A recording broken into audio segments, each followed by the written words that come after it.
This is HRRN, horse racing's voice. Game on Dude inside, Nonios outside. Game on Dude turns him away. Nonios ran his heart out, but he's second to the winner. Game on Dude. Wow, what a good race for both of those guys. Game on Dude wins the 34th Native Diver Stakes, 3/4 of a length. Get Stormy is finding more and he's kicked clear. Staying on, Street Move is grinding it out in second. Down the outside, Pop Tart is closing deep. Inside the final 100 yards, Get Stormy, Street Move. Here's the line, Get Stormy, gamely to Street Move on the outside. Grizzled Robert and then Pop Tart in the Commonwealth turf. Welcome to the Equine Forum, presented by TwinSpires. As they come to the top of the stretch, King Conti shortening stride. Here comes Juba with a twist, sweeping to the lead. Juba with a twist, takes over and takes off. Juba with a twist, and Gustavo La Rosa going to draw off and take it once again to the West Virginia Futurity. And they're coming to the 8th pole in the Clark handicap. Just game and pretty, Silver Charm facing a challenge from Little Bit Lively. And Wild Rush is third.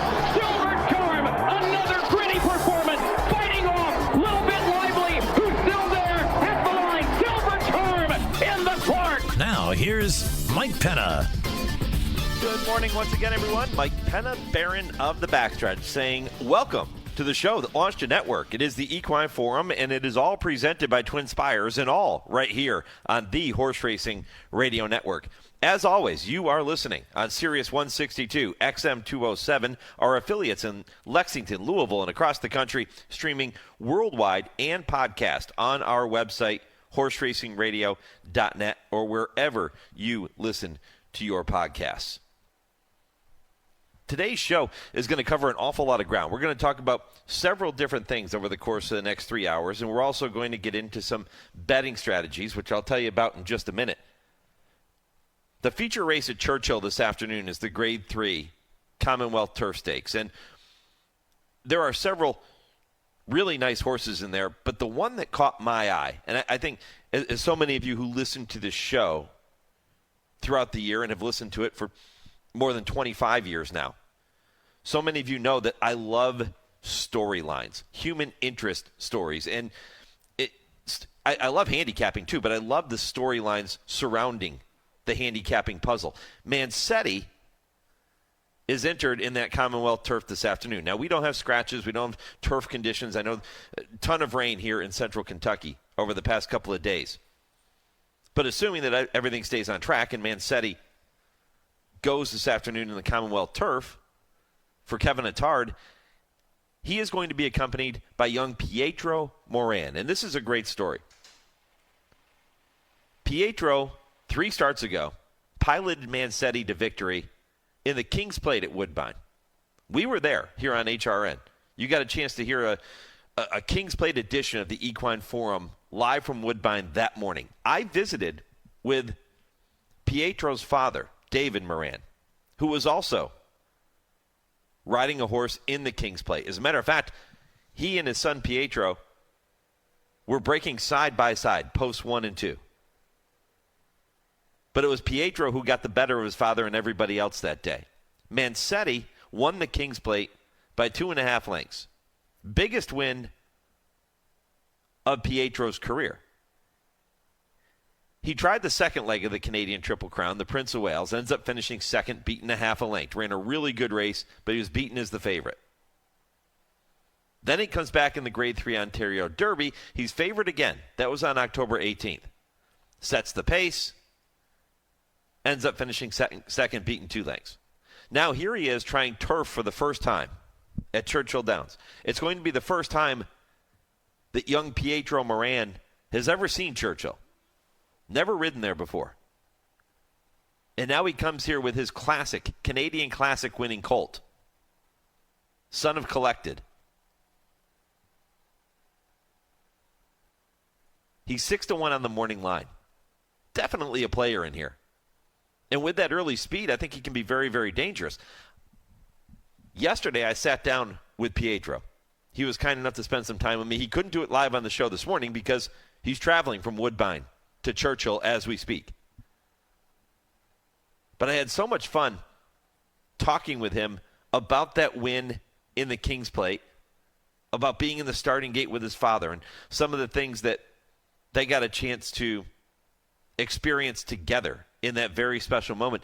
And then fast forwarding to this afternoon and Mancetti and how Pietro prepares for every race that he's in, but certainly a big race like this, a great at stake. And he's pretty confident in Mancetti. And one of the things that I did ask him, and you're going to hear that conversation with Pietro coming up in just a few minutes, right around 8:15 Eastern. But one of the things that I did ask him was, this is a horse that in his last 3 starts has gone right to the front, led every step of the way in the King's Plate, then was caught at the end in the Prince of Wales, and then caught at the end in the Ontario Derby. But I asked him, is this a horse that needs to be on the lead in order to do his best running? And you'll hear his answer, but he says essentially, no. I've never felt like he needed to be on the lead. He's just been fast enough to get to the front. We'll see if that's the same strategy they employ in the Commonwealth turf later today. So again, that really enjoyable visit with Pietro coming your way shortly. Kevin Kerstein is going to join me later in the first hour of the show. Kevin, a very popular guest on the program. He's here quite often.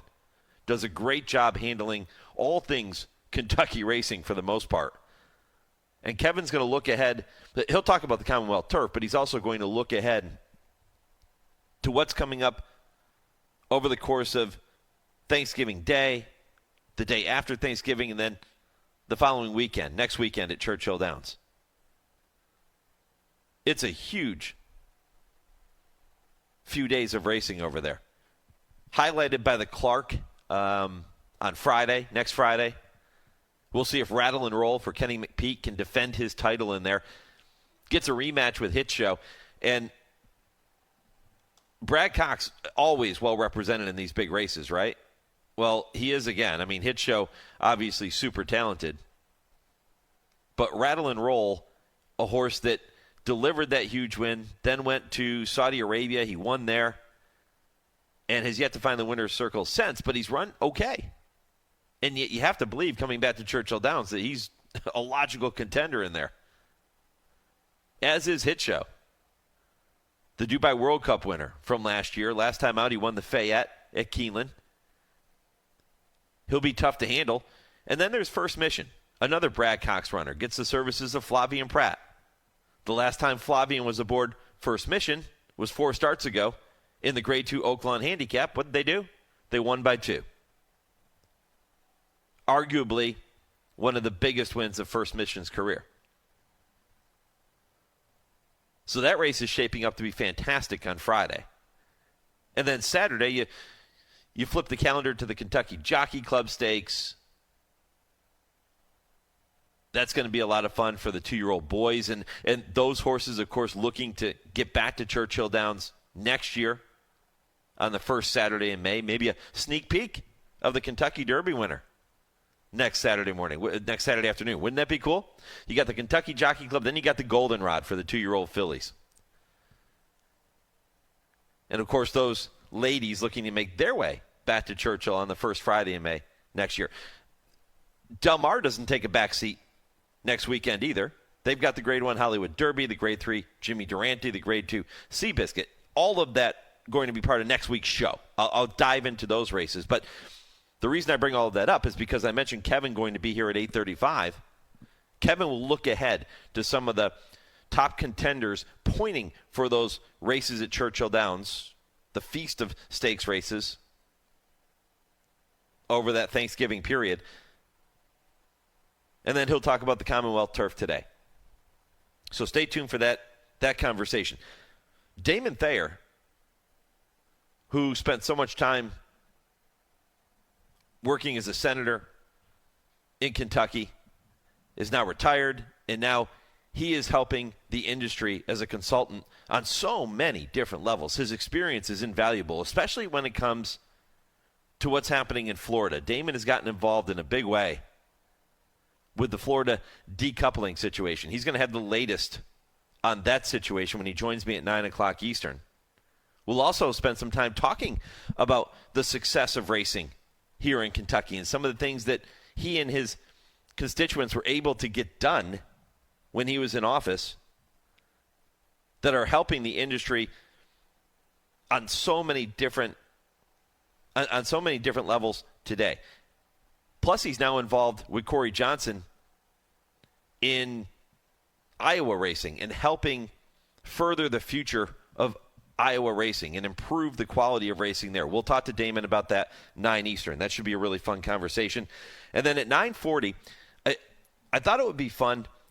As so many of you know who listen to the show every week, I don't often, other than our TwinSpires Triple Play segment, which begins hour number 3 every week, we don't necessarily dive into a ton of handicapping every single week. But Nick Tammaro, who is one heck of a handicapper. He's, of course, with TwinSpires, also the announcer down at Sam Houston. You hear him on this show when we talk about the races at Sam Houston. Nick Tammaro is going to join me at 9:40. He's a 9-time NHC qualifier. You think this guy can handicap a little? 9 times. His preferred wagers when he bets day in and day out are win wagers, exacta wagers, pick 5s, and pick 6s. We're going to go give you some inside baseball here. I'm going to go inside the mind of a really incredible handicapper, and Nick's going to share his thoughts on how he approaches those bets, how he approaches every racing day and prepares himself to handicap and find the horses that he wants to play with those specific wagers. How does he structure his pick 5 and pick 6 tickets? We'll talk about that too. Again, that comes up toward the end of hour 2 at 9:40 Eastern. 10 o'clock is your TwinSpires Triple Play. That begins hour 3. James Scully has 3 races for you to watch and wager on this afternoon. Kurt Becker Stroll Through Racing History comes up at 10:20. That segment presented every week by our friends at Keeneland.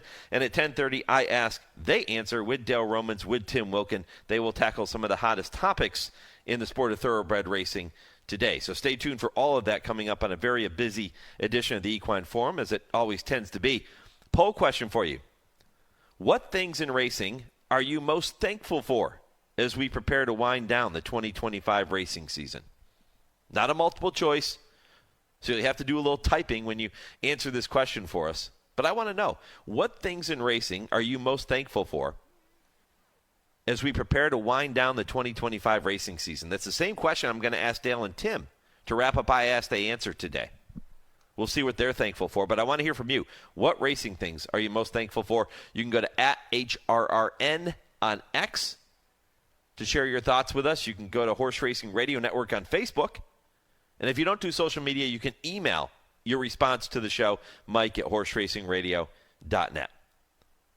Time now to check in with our producer, Lee Delapina. He has this week's Impossible Trivia question. Lee? Thank you, Mike. With the Bing Crosby season in full swing over at Del Mar, here's a question about the famous crooner. What was the name of the 1950 racetrack film directed by Frank Capra and starring Bing Crosby? No Googling. We'll give out the answer at the end of the show. Yes, we will, right around 10:55 Eastern. Stay tuned for that. Challenge yourself, see if you can get that one right. I think that's a really tough question for you on this Saturday morning. All right, when I come back, you will hear that conversation with young jockey Pietro Moran as he prepares to make his trip to Churchill Downs. He's doing that, as I mentioned, as we speak. He'll be aboard his King's Plate winner Mancetti in today's Commonwealth turf. Stay tuned for that. It's next on the Equine Forum, presented by TwinSpires on HRRN, horse racing's voice. Race to TwinSpires, where you can unlock a $25 risk-free bet. Just use the code HRRN25 when you sign up. And if your first bet doesn't win, TwinSpires will refund your account up to $25. Wagering on the app is fast with free past performances, insider picks, and power plays every day you wager. TwinSpires. Download the app today to earn your $25 risk-free bet. Void where prohibited. For terms and conditions, visit TwinSpires.com. Must be 18 or older, 21 and older where applicable. For help with a gambling problem, call 1-800-GAMBLER. Send your mare to Maryland. After she foals here, breed to one of our stallions, and your 2025 foal is eligible to be a registered Maryland bred, giving you the opportunity to earn significant bonuses. And beginning with 2-year-olds of 2025, Maryland bred and Maryland sired horses will earn 40% higher breeder bonuses than out-of-state sired runners. Maryland, a foundation of greatness, a bright future ahead. Learn more at marylandthoroughbred.com.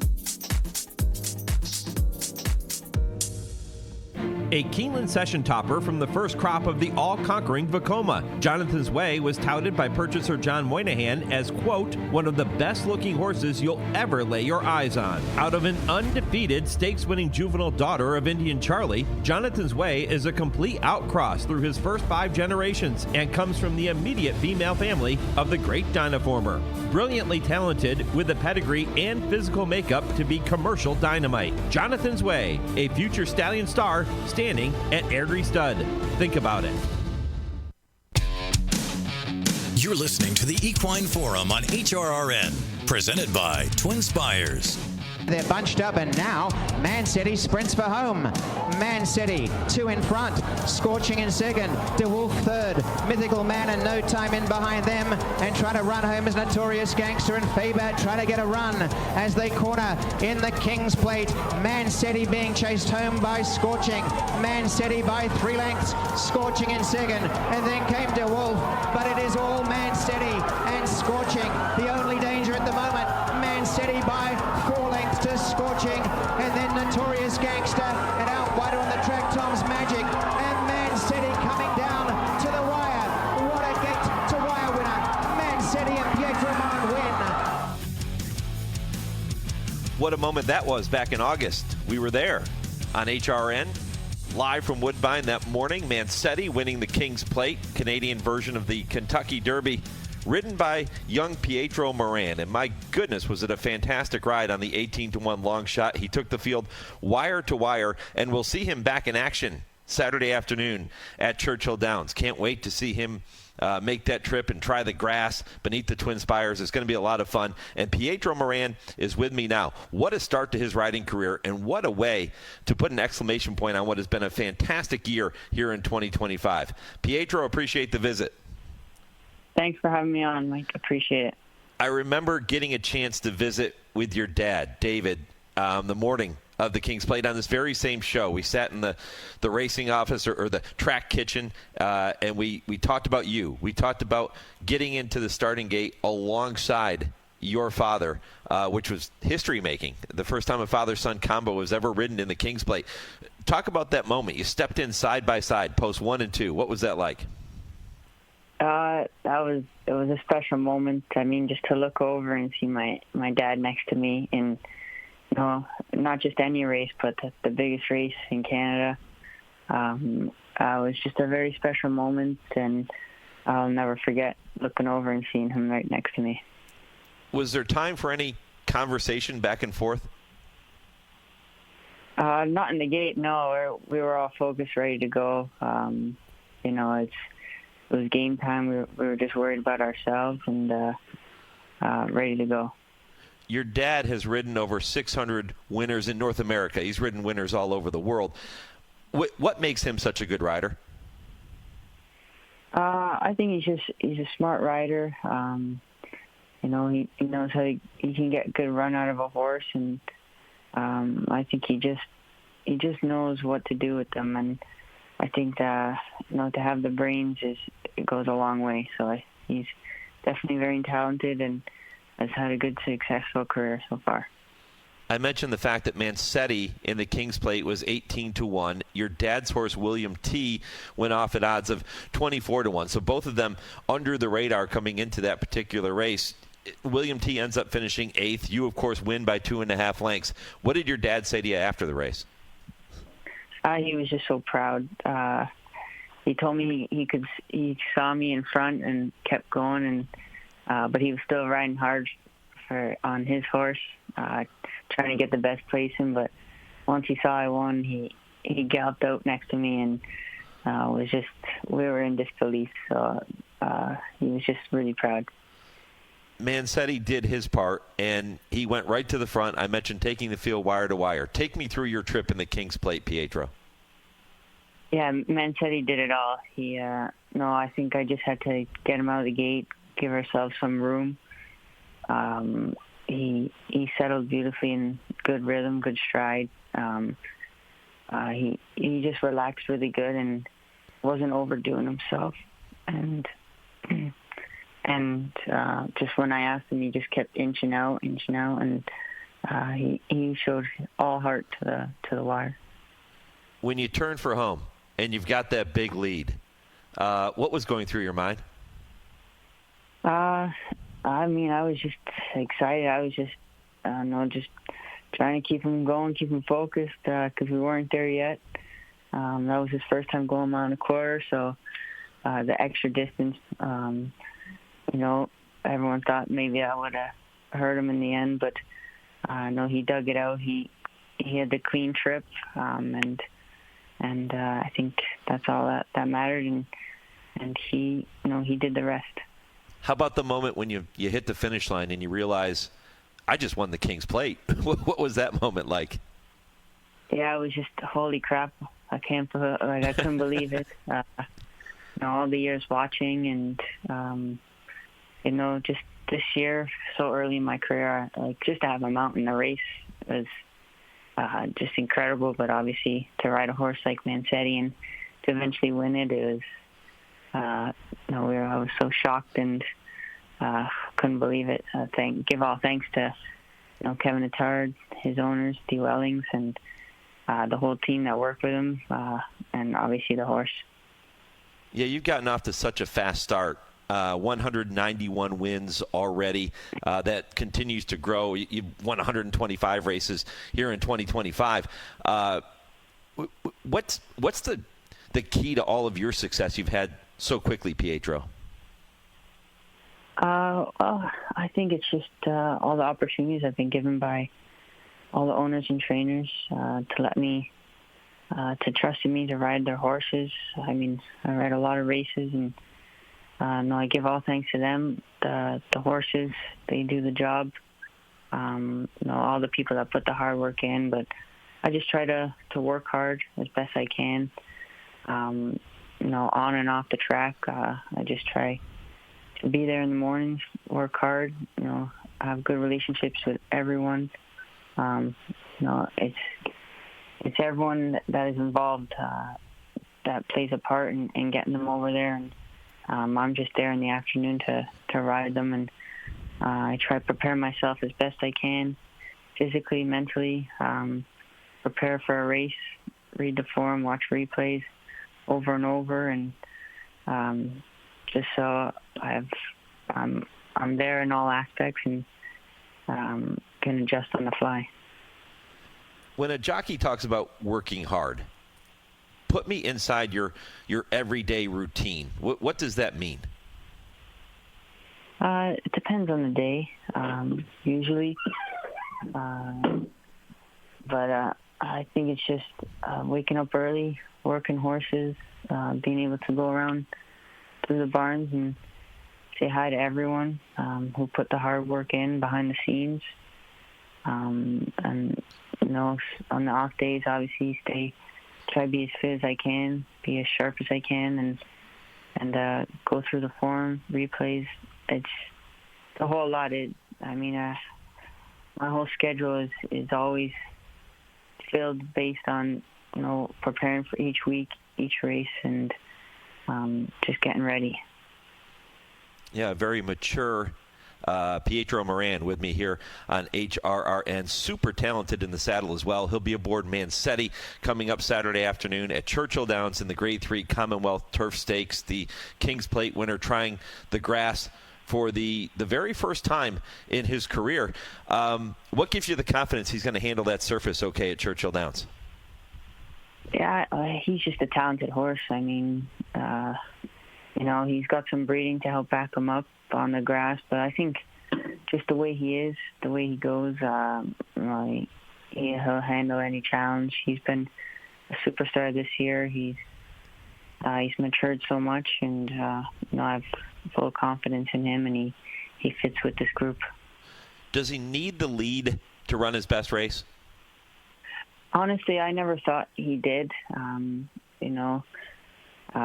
I don't think he's a horse that needs a lead. He's won 2 races this year off. One was sitting second, the other sprinting was sitting behind the leaders.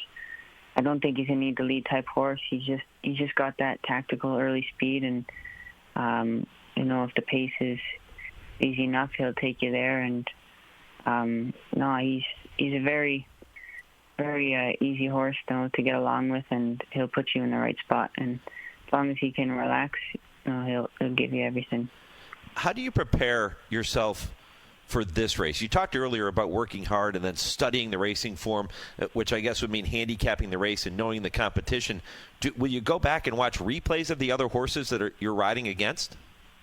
Yeah, obviously every horse that I ride, but also my competition to try find their strengths and weaknesses and their tendencies, and try work around it or use it to my advantage or their disadvantage. So little things like that could pop up in a race, and within a split second I can know, and to know who I'm against right away in the race, and what to do and what not to do. So little things like that.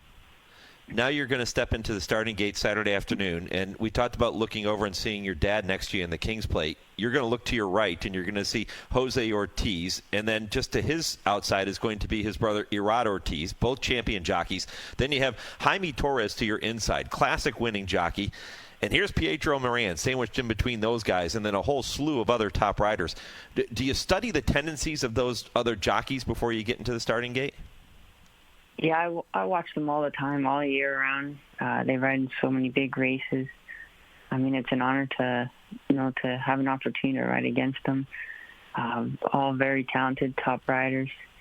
I'm just excited for this opportunity to go against the big guys. This is a great opportunity, and hopefully we can show them something.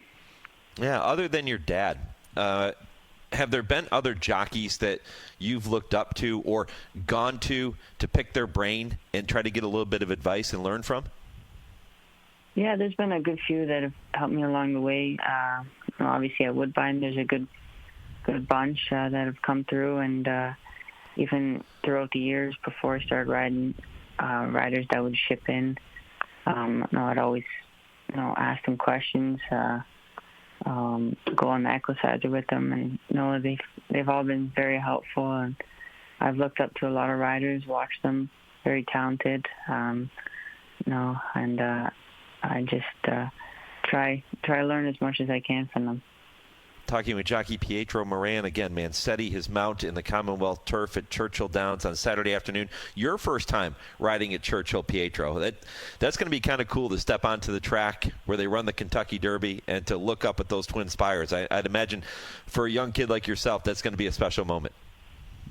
It definitely is. I mean, this is a track everyone knows. Obviously, the Kentucky Derby run there. I'm super excited to go there, just to think of the amount of top horses that have run on that track. I'm just very excited. I can't wait to experience that. One of my favorite people in the business is trainer Kevin Attard, and he's the one who will give you the leg up aboard Mancetti. He's had so much success in the game. He's a class act. Tell me more about that relationship. Yeah, Kevin's been, I can't even describe how good he's been to me, helped me from years before I started riding. I was able to work for him for a few years, and he still helps me every single day for advice,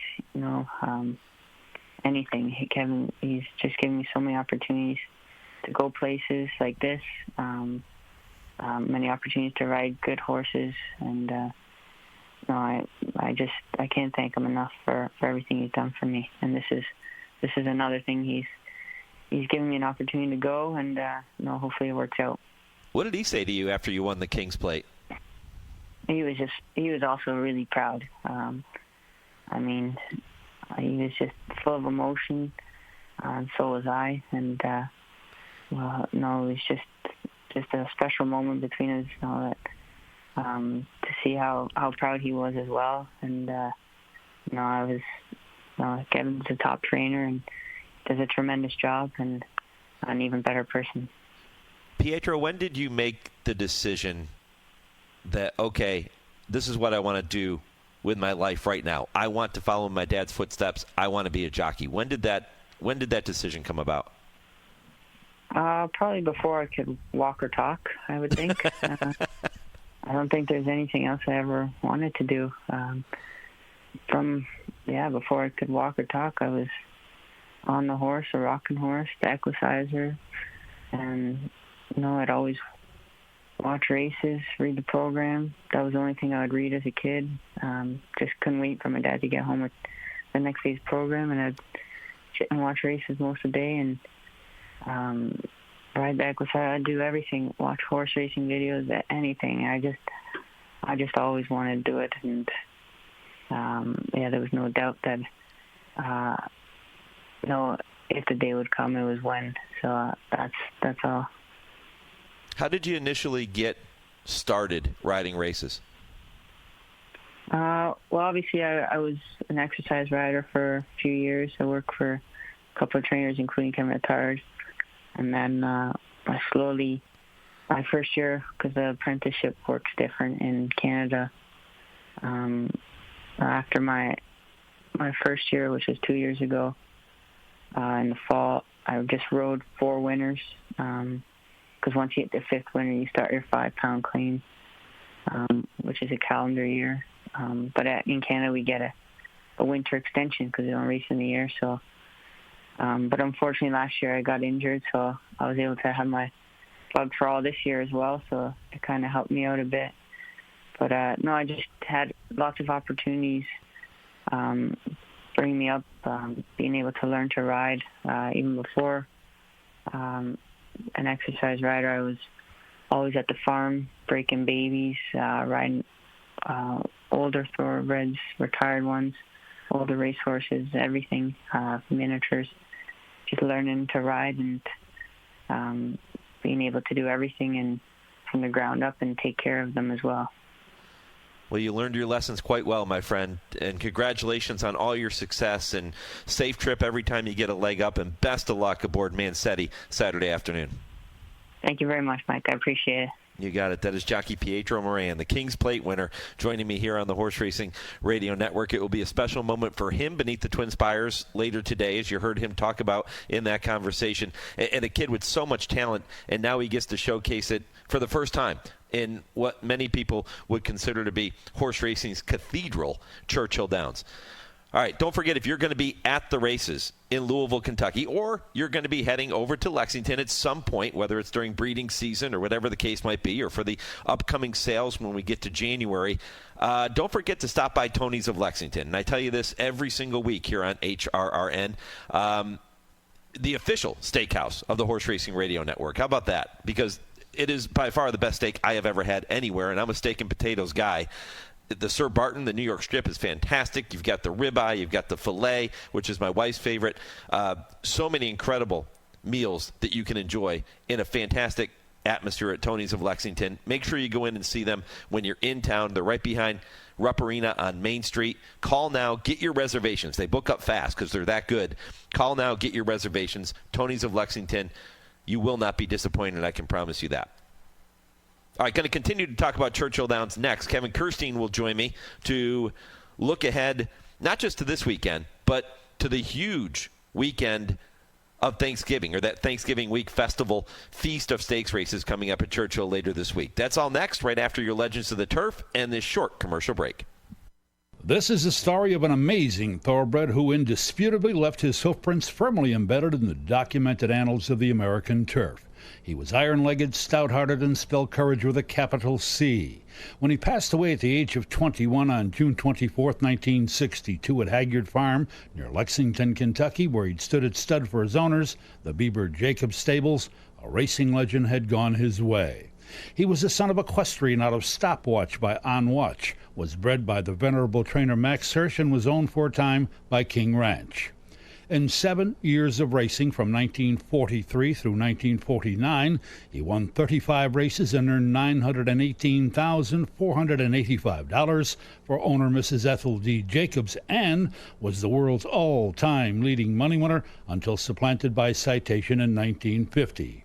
In the span of those unforgettable 7 racing seasons, the durable veteran started 131 times. And, in addition to the aforementioned 35 wins, he had 35 seconds and 28 thirds in the money 96 times out of 131 starts, most of those being in the country's leading handicap or stakes races. At the age of 2, he had 3 starts in a maiden race and 2 nondescript claiming events, all those while racing in the spangles of the King Ranch, for whom he earned nary a nickel and never finished better than 7th. An arguably forgettable start in racing for sure. On June 2, 1943, at Belmont Park in his 3rd start, he was haltered by trainer Hirsch Jacobs for $1,500. Jacobs had claimed him for his wife. In the balance of that juvenile season, he won 4 minor races while earning a composite $16,000. Out of 28 starts as a 2-year-old, his biggest win was on November 10th in the Republic of Peru Handicap at Jamaica, for which he earned a paltry $3,440. He started in 10 claiming races that year in the colors of the Jacobs stable. At the age of 3, he started 29 times, won 3 and placed 15 times, while earning slightly over $36,000. By this time, he had graduated from the claiming ranks and had won the Bolingbroke Handicap at Jamaica, but his best efforts were seconds in the Romer Handicap and the Wood Memorial. At 4, this unlikely budding star began to bloom with 9 wins in 19 starts, earning $225,000. At the age of 5, he won 8 of 20 starts and earned nearly $239,000. At 6, he was 7 for 19, banking nearly $300,000. At 7, he won 4 of 11 while earning $95,000. And in his final year of racing at the age of 8, he started 5 times and had a 2 2/3, picking up about $7,000. When he reached the handicap age of 4, he shunned neither distance nor weight. In that year of 1945, the last time the Chicago Cubs were in the World Series, by the way, he won, amongst others, the Saratoga Cup at 1 3/4 miles while toting 126 pounds, and the Pimlico Cup Handicap at 2.5 miles while packing 128 pounds. In succeeding years, he carried up to 134 pounds and over 126 pounds 18 times.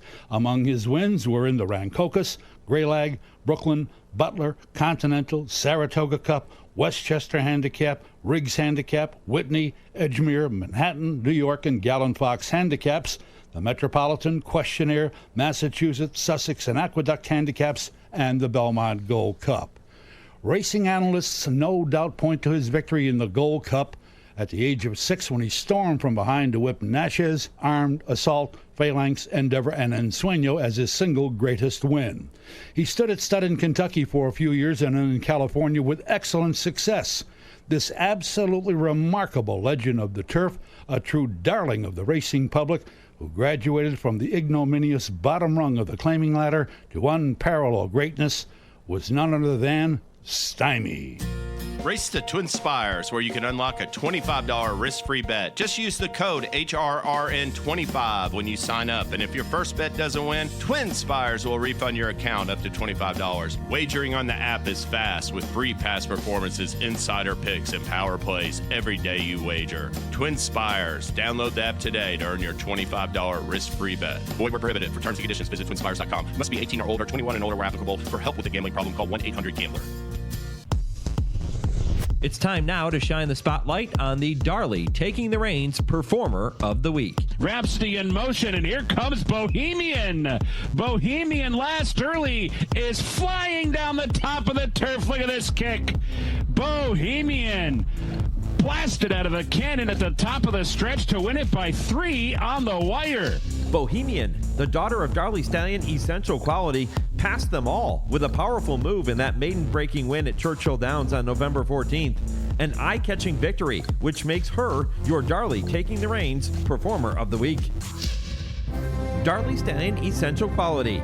Bohemian becomes the 16th winner for Essential Quality, who is now the second-ranked freshman sire by earnings. Essential Quality has also sired 3 stakes winners, including Nashua winner My World. Learn more about Essential Quality and all the Darley Stallions by visiting darleyamerica.com. You're listening to the Equine Forum on HRRN, presented by TwinSpires. At the back is Red Route 1 as they come for the top of the stretch. Most Wanted rolls off the turn, the new leader. Rattle and Roll runs up into second. Hit Show's trying to rally down inside third. Groupie on the far outside trying to rally with Uno Mas Bourbon. But in the meantime, Rattle and Roll has come up alongside of Most Wanted. And these two dueling down to the wire. Rattle and Roll and Most Wanted. Rattle and Roll takes down the Clark, beating Most Wanted to the wire. Hit Show was third.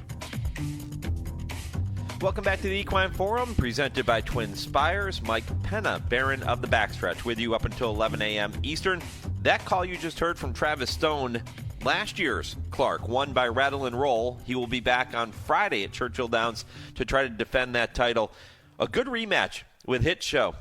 And then you have First Mission. It's a deep renewal of the Clark, and I think there are several ways to go. If Rattle and Roll is going to win, he will have to have his running shoes on. But we know he likes Churchill, and we know he's capable of winning that race because he did it a year ago. Kevin Kerstein is with me now. He's going to look ahead to a feast of stakes races coming up over Thanksgiving and the days following at Churchill Downs. And we'll talk about the Commonwealth Turf coming up this afternoon as well. KK, good morning. Good morning, Mike. Thanks for having me. Yeah, looking forward to this. Let's start with the Clark because we just heard that call of Rattle and Roll. Man, he wins that race. He goes to Saudi Arabia, and he wins there, and he's 0 for 4 cents. What do we do with Rattle and Roll? Yeah, it's really tough, right? Because, he was pretty gutsy to, win that Clark last year over Most Wanted. And then the McPeak camp was pretty aggressive with him, as we see with Kenny liking to spot horses in some big races. They, found a partner in the Middle East and went over to try the Saudi Cup and the Dubai World Cup. It didn't work out and really didn't work out when he came back here in the Lucas Classic, but maybe you can argue that he was still trying to get his feet underneath him after finishing sixth that day and after the Middle East experience. But I thought he really came back well in the Fayette to close from well off the pace into that, pretty swift pace they had that day. He's been doing well here at Churchill Downs, and he's reunited with Brian Hernandez Jr. So there are some things to like about him, but there are definitely some question marks if you want to gamble on him in the Clark because of that subpar recent form. Yeah, and of course the past performances are out. Entries have been drawn for Clark Day, so folks can go to we love Brisnet. They can go to Brisnet and download the past performances. I think the rematch with Hit Show is really cool, but I also think having First Mission in there is interesting. And then the intrigue of horses, 3-year-olds like Gosker and Chunk of Gold, to see what they can do against the older horses is really fascinating. Yeah, that's what makes this race so much fun year in and year out. And, the Clark just has such a storied history with, some of the past winners, including champions like Gunrunner and Will Take Charge, Wise Dan, Blame, St. Liam, Silver Charm. And well back in the day when it first ran, this is the 151st running. It shares the, same runnings as the Kentucky Derby and the Kentucky Oaks. And when it was first debuted in the spring meet at Churchill Downs, it used to be a prep or a race that 3-year-olds would target after the Kentucky Derby. And so there's been a lot of success well back into the 18 and early 1900s of horses that have done well here as 3-year-olds. But recently, there's been only one 3-year-old in the last decade to win the Clark, and that's been Gunrunner in 2016. And so really exciting to see horses like Magnitude, you mentioned Chunk of Gold and Gosker, who are trying to, test their hand at older horses and rise to the top into their 4-year-old seasons in this handicap division, which, can kind of be wide open with some question marks on, who's going to be ahead in the year to come with horses like Journalism and Sovereignty still, recovering after the Breeders' Cup Classic. So that's what is intriguing about those 3-year-olds. But, the grizzled veterans like the Rattles and Rolls, the Hit Shows, and the First Missions,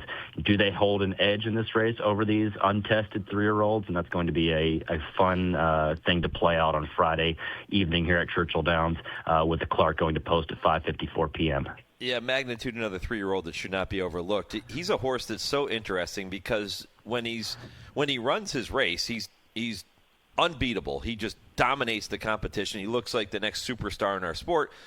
But then there's other races, like the Travers, where he gets to the front and then ends up finishing third, albeit to Sovereignty, but he was beaten 20 lengths. And then he comes back in the Pennsylvania Derby and runs well, but doesn't win, ends up finishing second. But we know that this horse is capable of some devastating efforts.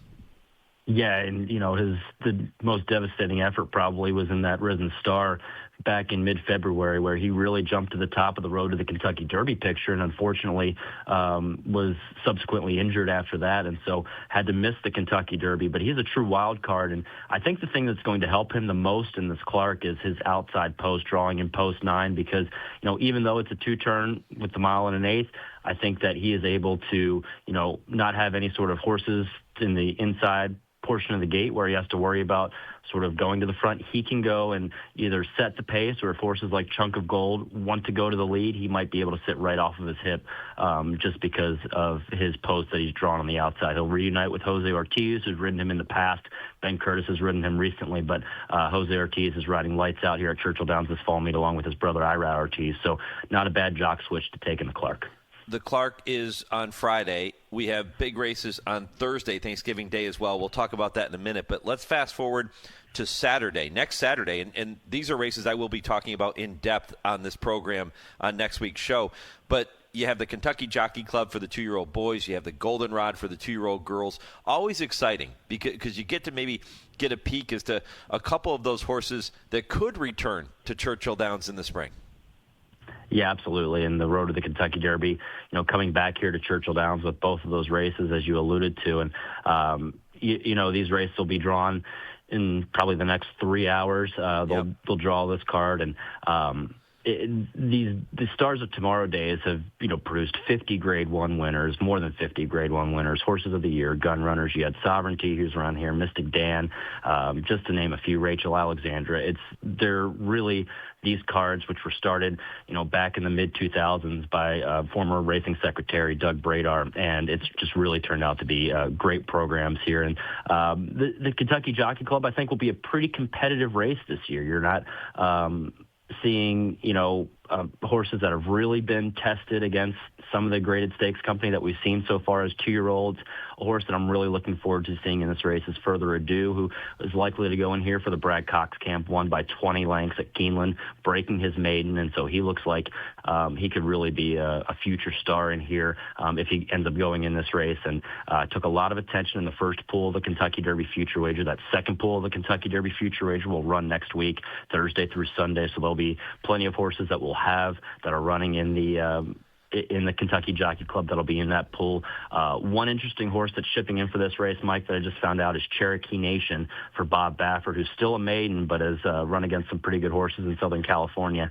And Bob's done this in the past where he's taken horses from Southern California, shipped them here to Churchill Downs in the fall, and, got the true test here at the home of the Kentucky Derby to see if they're really meant to join the road to the Kentucky Derby when they turn 3. All right, we'll talk about those races next Saturday morning on the program, really dive into some of the storylines there. But let's back up to Thanksgiving Day. If you don't have plans for Thanksgiving, even if you do, maybe you can go after the races, because first post on Thanksgiving Day at Churchill is early, 11:30 Eastern. The Falls City Grade 3 is the feature race of the afternoon, 3:45 Eastern. That's race number 10. So you can get in there. You can get out of there early if you want to, or Kevin, the best thing is, if you want to have one hell of a Thanksgiving meal, Churchill puts on an incredible buffet. Yeah, it's been a Louisville tradition, Mike, since 1969, and we had one prior Thanksgiving Day program to that, was in 1928, and then really just been a tradition since then with more than 7,500 turkey dinners, plus all the fixings will be here at Churchill Downs, and great gambling opportunities day in and day out. You don't feel like cooking or cleaning up. It's a great spot to go, or it's a great spot to pregame as well before Thanksgiving. And with the Fall City being the featured race on the program, as you mentioned, going in race number 10, this is a really salty field. You have Raging Sea, who's a Grade 1 winner, won the La Troyenne, trying to get back on track, has earned more than $1 million, $2 million in purses. You have horses like Royal Spa, who has the recent form of winning the Locust Grove and really has done well since Rudy Brissett has stretched her out in distance, with some question marks back in the day, and she's really taken to that well. And you have a horse like Regaled for Ribble Farm and Front Page Equestrian, who ran third in the Breeders' Cup distaff just earlier this month and was really training well at Churchill Downs going into that race, and has targeted this race ever since she finished third on November the 1st out at Del Mar. So it'll be really exciting to see those matchups with those 3 horses, but it's a pretty deep field of 10 with 7 others that are pretty talented in this race as well. Talking with the ever-popular Kevin Kerstein here on HRRN. That comes up next week. And again, I wanted to have you on today to make sure we looked ahead to those races, since I won't be back on the air until next Saturday morning when I can dive into the Kentucky Jockey Club and the Goldenrod a bit further. But let's talk about today. In the previous segment, I visited with Pietro Moran. He actually visited with me yesterday, a young up-and-coming jockey. The Canadian rider has just been so good. And later today, he'll be aboard his King's Plate winner in the Commonwealth Turf. And to me, that's one of the really cool aspects of this race this afternoon. Yeah, this is really exciting to see the King's Plate winner Mancetti in this race, and will definitely draw some attention because of that, and just been in great form. And he's untested on turf, but he's certainly handled things on the all-weather surface at Woodbine. He's ran well on the dirt in previous tries at Fort Erie when he was second in the Prince of Wales. So really exciting to see Mancetti in here, and the connections. We can't thank them enough for supporting this race. They were supplemented into here. And who knows, maybe it's a prep for the last hurrah at Turfway Park on December the 27th for 3-year-olds running on the all-weather surface. That'd be great to see him up at Turfway after this.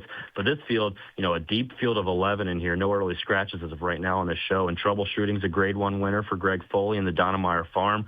Won the Franklin Simpson 2 starts back, really backed up that Grade 1 victory in the Bryan Station last time out, a gutsy neck victory that day.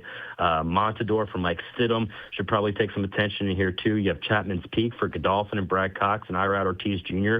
Untested, just won a first-level allowance, but looks like he's, can be a pretty solid stakes competitor as he gets a little bit older and it gets a little bit more mature.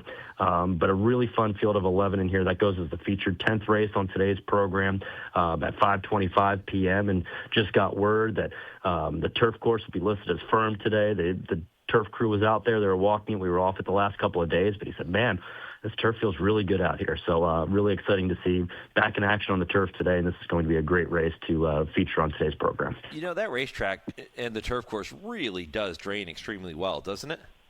We saw that Derby week, and we got all that rain, and we were sort of like, okay, well, if the main track is sloppy, that's what like today, right now, this morning, the main track is sloppy.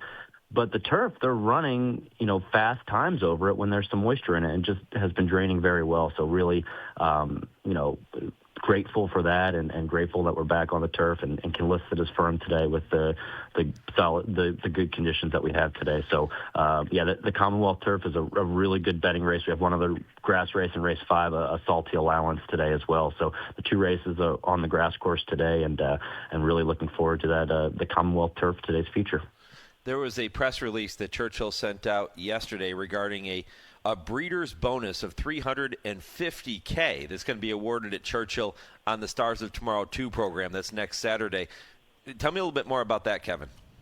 Yeah, this is a great partnership with the Kentucky Thoroughbred Association and Kentucky HBPA, where a $350,000 bonus will be awarded across the Stars of Tomorrow 2 day next Saturday. All 12 races that'll be scheduled on that program, where breeders will compete for nearly $30,000 in bonuses across those races. So the normal Breeders' Awards will, still take place as we do day in and day out with the race cards, but this is just an extra boost for the breeders to sort of showcase them on the Stars of Tomorrow 2 program. And can't thank the KTA and the Kentucky HBPA enough for coming together and doing this. The payments will be sort of like a per-style distribution. 56% of that bonus for each race will go to the winners. So if you have a registered Kentucky bred that are in these races, you're going to get the maximum amount possible, and those breeders will be taken care of with hospitality accommodations here at Churchill Downs. So a great opportunity to showcase the breeders, especially for the future stars that we'll see next Saturday here at Churchill Downs. Kev, you're always so gracious with your time. Every time I reach out and say, hey, can you join me for a few minutes on the show? I don't think you've ever said no, and I really, really appreciate that. Our poll question today is, what are you thankful for as we wind down racing here in 2025? And certainly you and all the other guests that take time to join me here on the show every week, I couldn't be more thankful, because without you and without our sponsors, there is no show. So I really appreciate that, my friend. I'm very thankful.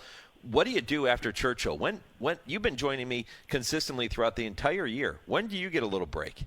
Well, usually the first 2 weeks in October are the time where I can actually turn my phone on silent. I'll head up to Turfway Park after we close the meet out on Sunday, November the 30th. We get, a great racing season at Turfway Park. We'll kick off on Wednesday the 3rd, and, it'll be highlighted by the end of the year with the Synthetic Championships on December the 13th.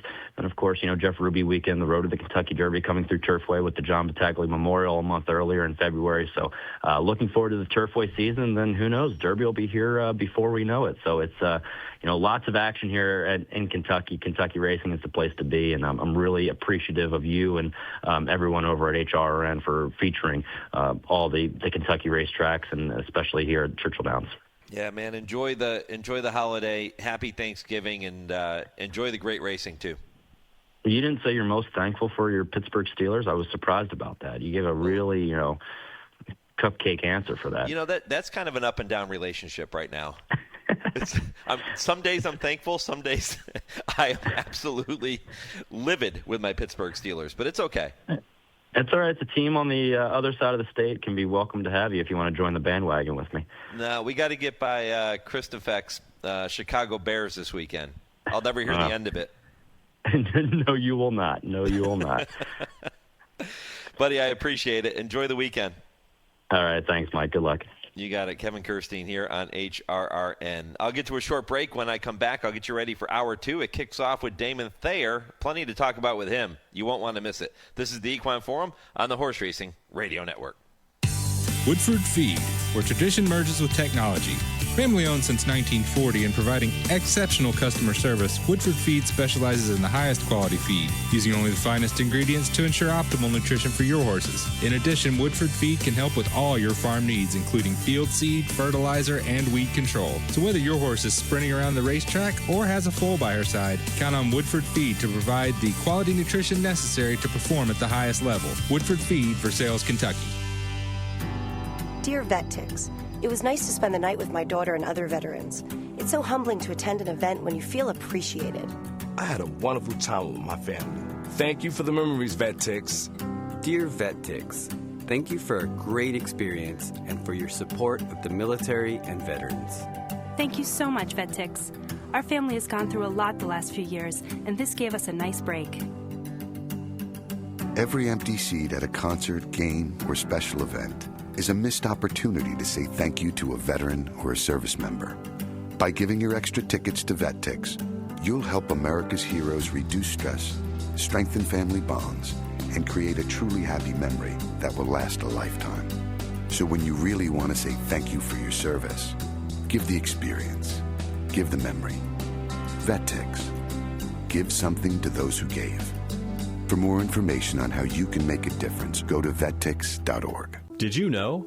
VA home loans are a key to home ownership for those who served. I would tell anybody who is interested in getting a VA loan to just do it. For me, the best thing about the VA loan was the simplicity of it. I was expecting, government paperwork, it was going to go on forever, and it just wasn't. Since the down payment for a VA loan is minimal, we were able to purchase this home and then use the money that we were going to use as a down to actually fix up the home. And the only way we could do that was because the nest egg that we had saved for the down payment, we didn't have to use because we went the VA route. This is a wonderful benefit that veterans can take advantage of. In the military, we make a lot of sacrifices. We're away from our family a lot. And with the VA loan, it's a way that it makes it easier for us to get a home.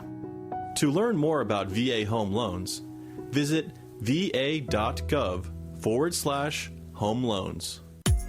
Want to get the latest HRRN content directly on your computer or mobile device?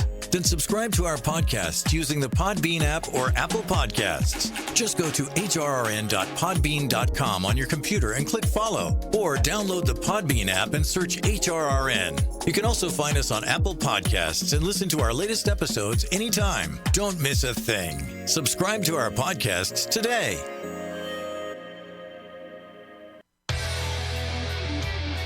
You're listening to the Equine Forum on HRRN, presented by TwinSpires. Jambalaya Jazz has 5 lengths to make up. as the field turns for home, and it's Schwab Prospect in front. Thunder Gulch is running second as they come down to the last furlong. It's Schwab Prospect. Bailey's all over him, trying to get his 7th win today, but Mike Smith will have something to say about that. Here comes Thunder Gulch. Those two inseparable down the line, unwavering. Here's the finish. It's very tight, too close to call.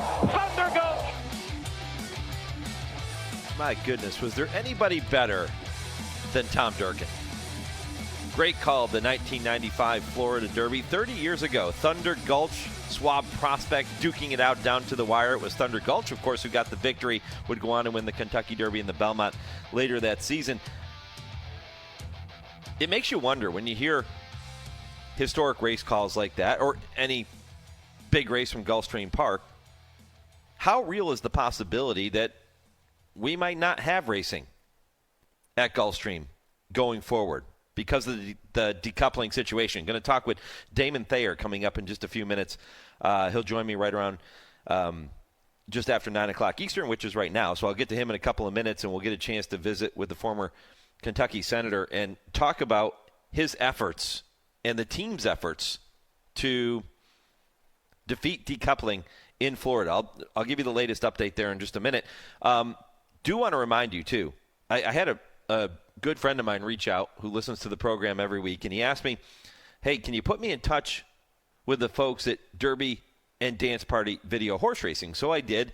He's looking to incorporate the video horse racing for his class reunion, which I think is another brilliant idea. I tell you every week how so many corporations like Goodyear and Penske Racing, all of those different major corporations are using Derby and Dance Party Video Horse Racing to enhance their corporate gatherings, their holiday parties, and you still have plenty of time to do that. You can contact them right now by going to derbydanceparty.com, or you can call them to book your party, 844-MY-PHILLY. But when you add Derby and Dance Party Video Horse Racing to your next event, whether it's your own personal party at your house, no party's too big and no party's too small, or if you're a farm, a racetrack, a corporation that is looking to host a holiday party or a corporate gathering, reach out to them, because when you add it, it's going to take your party to the next level. It's so much fun. It's customized. It's easy to understand. Knowledge of horse racing isn't even required. So visit them now, derbydanceparty.com. You can watch videos on there. You can see what it's all about. Don't take my word for it. Go check it out for yourself. But derbydanceparty.com, the place to go, or call 844-MY-PHILLY to get more information and to book your next event. The class reunion thing was brilliant. I was like, yeah, I like that. What a way to enhance your class reunion. It'd be really fun. All right, Hour 2 of the Equine Forum kicks off with Damon Thayer. Next, I'll tell you more when I come back, right after this 10-second pause for station identification. This is the Horse Racing Radio Network, where racing comes to talk.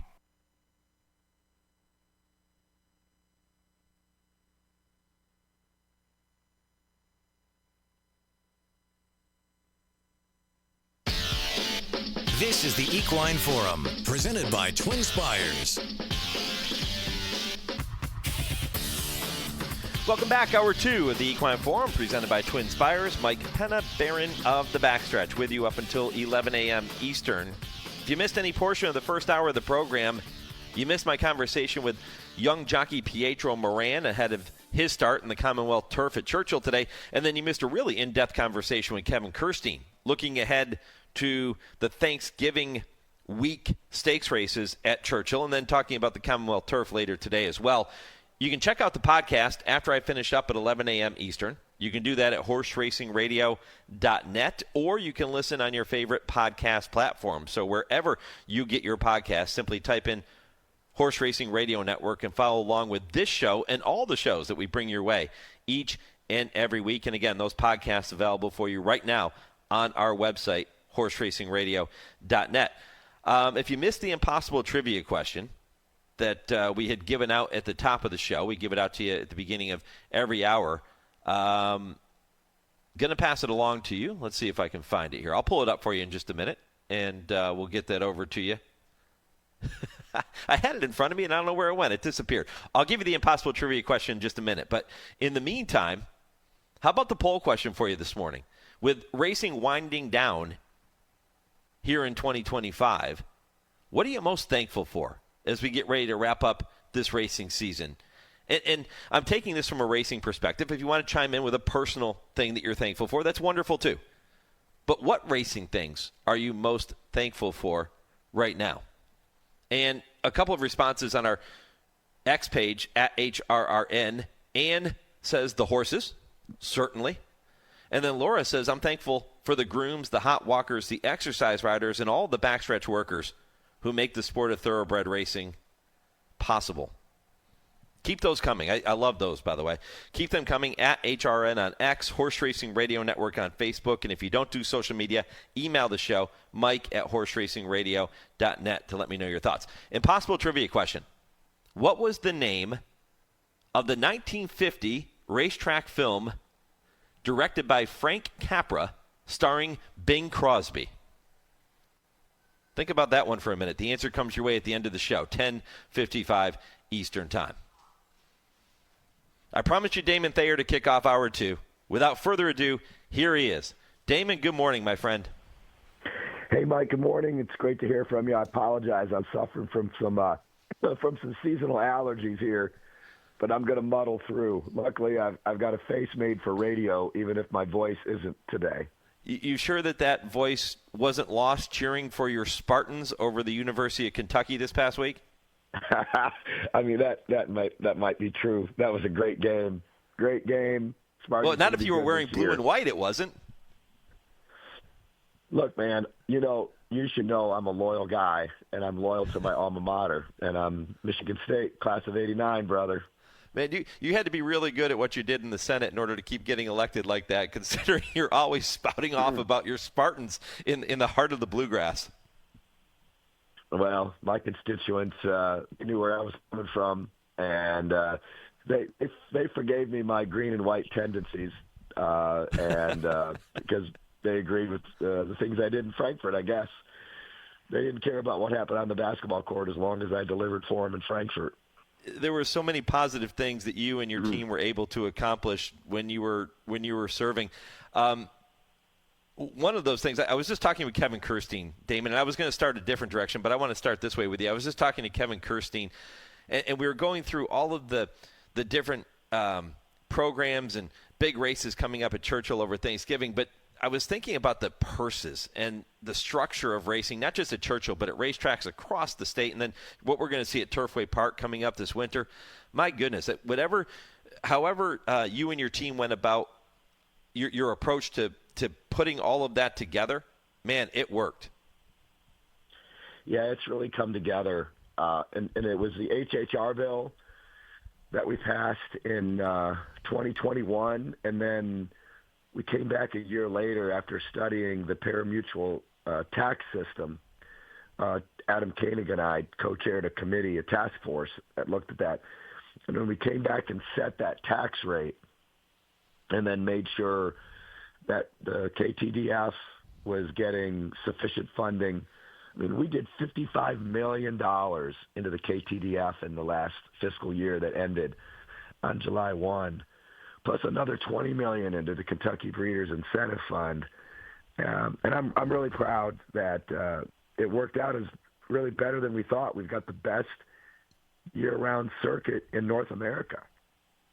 There's no doubt about it, and so many people to thank for that. We're talking about what we're thankful for here at the end of 2025. Well, that's certainly something to be thankful for as well, with the way that racing and the industry has continued to grow and prosper in the Bluegrass State. Damon, how about down in Florida? You're going to be part of a panel at the Racing Symposium next month in Arizona, and you sent out a tweet talking about how you were excited to be part of that panel, but you said that you were going to talk about the success that you and the team have had in Kentucky, the future in Iowa, which we'll get to in a minute, and the truth behind what really happened in Florida. What is that truth? Well, the truth is Gulfstream Park spent over $300,000 in 2023 and part of 2024 basically filling up the campaign coffers of legislators in Tallahassee. And that's a lot of money for state legislative campaigns. And the other thing I'm going to talk about this more in Tucson, is the Florida breeding industry got caught flat-footed. I mean, apparently nobody was paying attention while Gulfstream Park was handing out all these checks.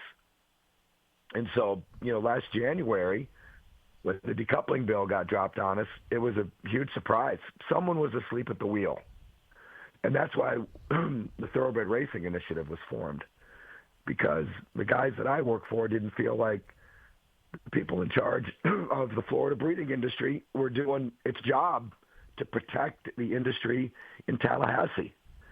And, that's not a good situation. If the legislators who are making the laws don't have respect for the people who represent the industry in Tallahassee. And that's exactly what happened.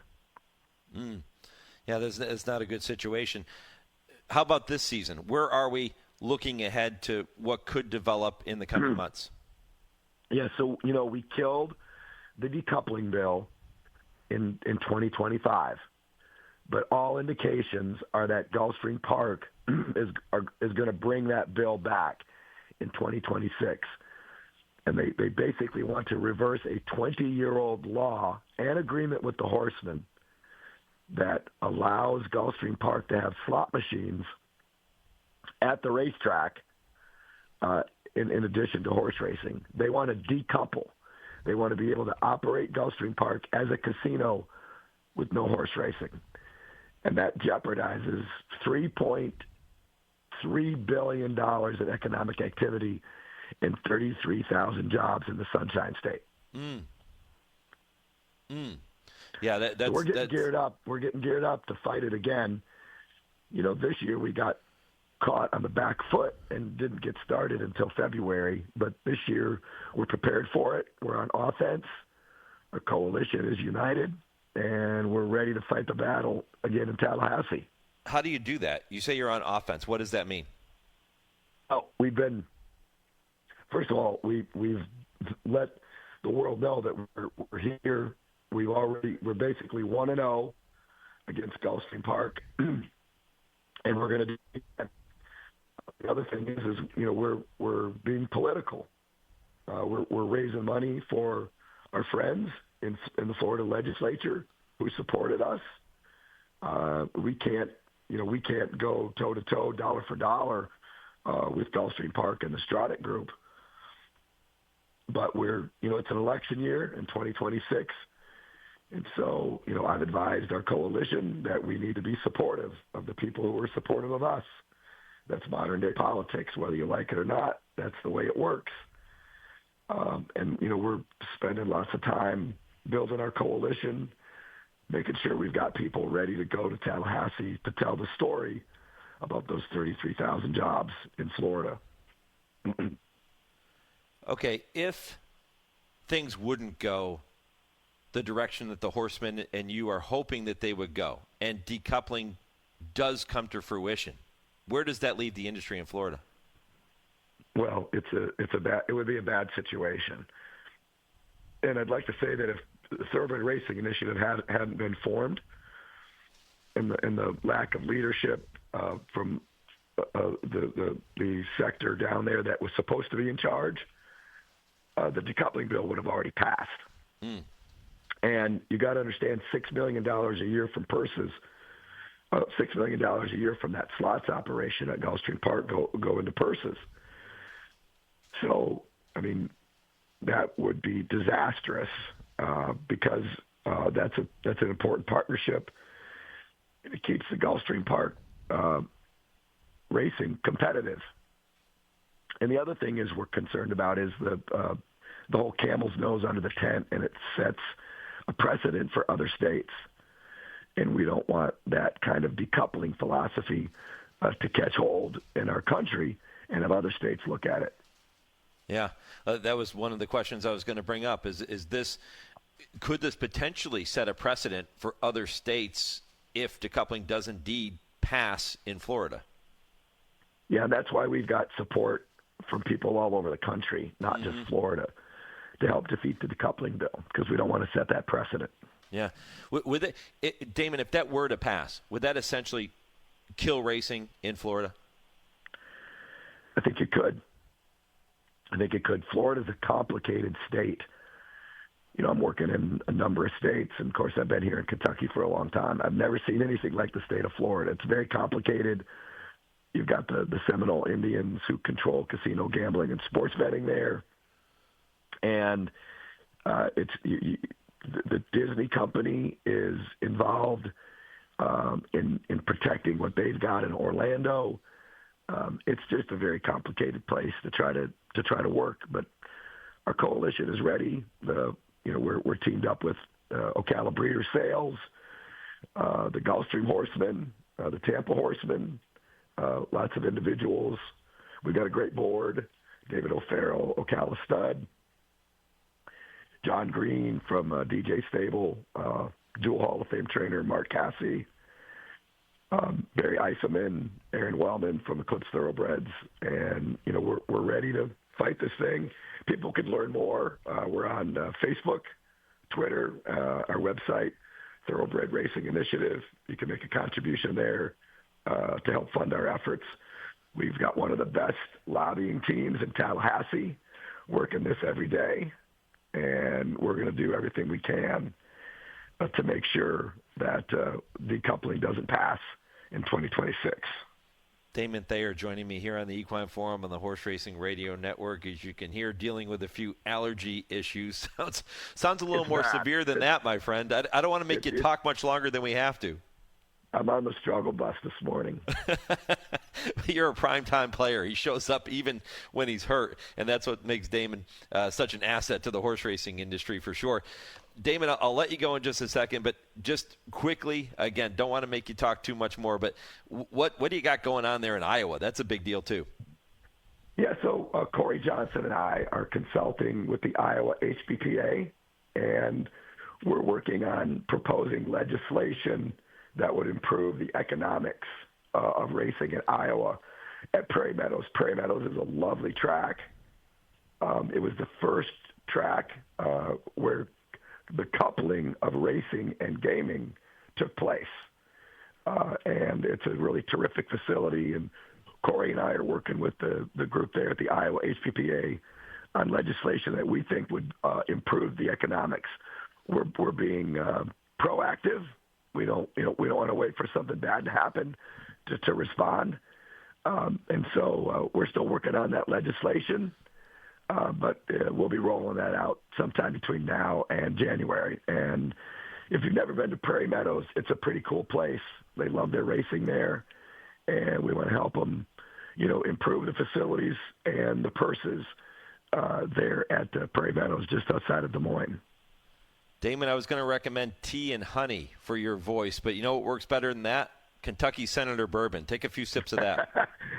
All three. I've done all three. Man, I appreciate it. Kentucky Senator Bourbon. I appreciate you showing up, playing hurt here today, buddy. Best of luck. The door is open whenever you need to talk, and there's another update, let me know, and we'll pass it along here on the show.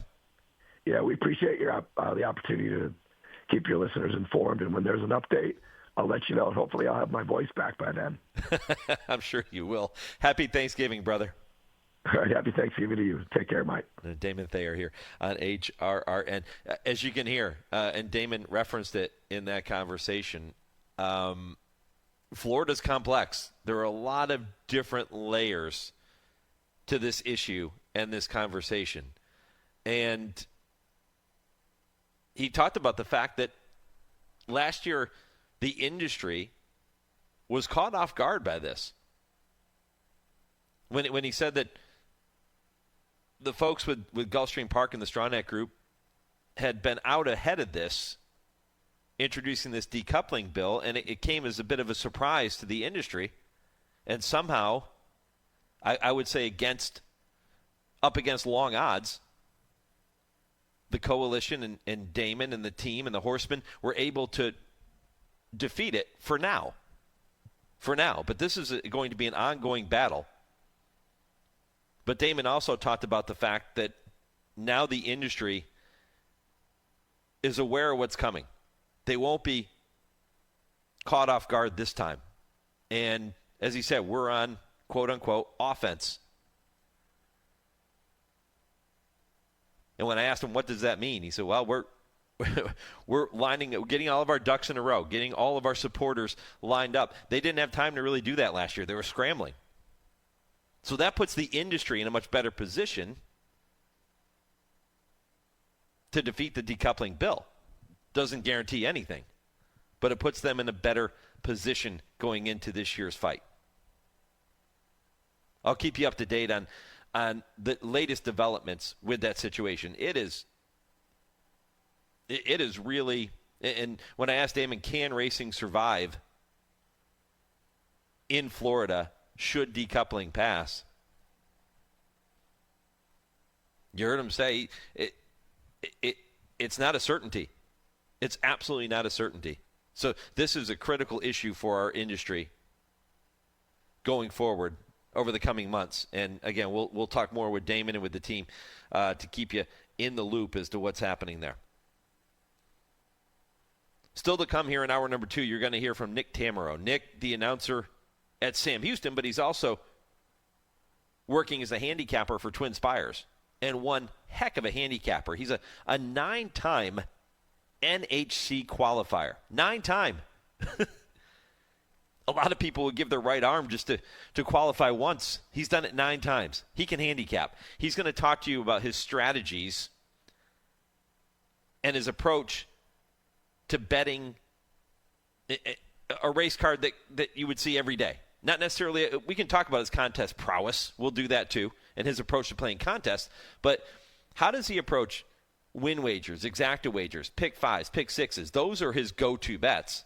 How does Nick put those tickets together? What's his mindset when he sits down to handicap? Going to go inside the mind of a really tremendous handicapper in our sport. I think you'll learn a few things. That comes up right around 9:40 Eastern Time. And then, of course, James Scully begins hour 3 with the TwinSpires Triple Play.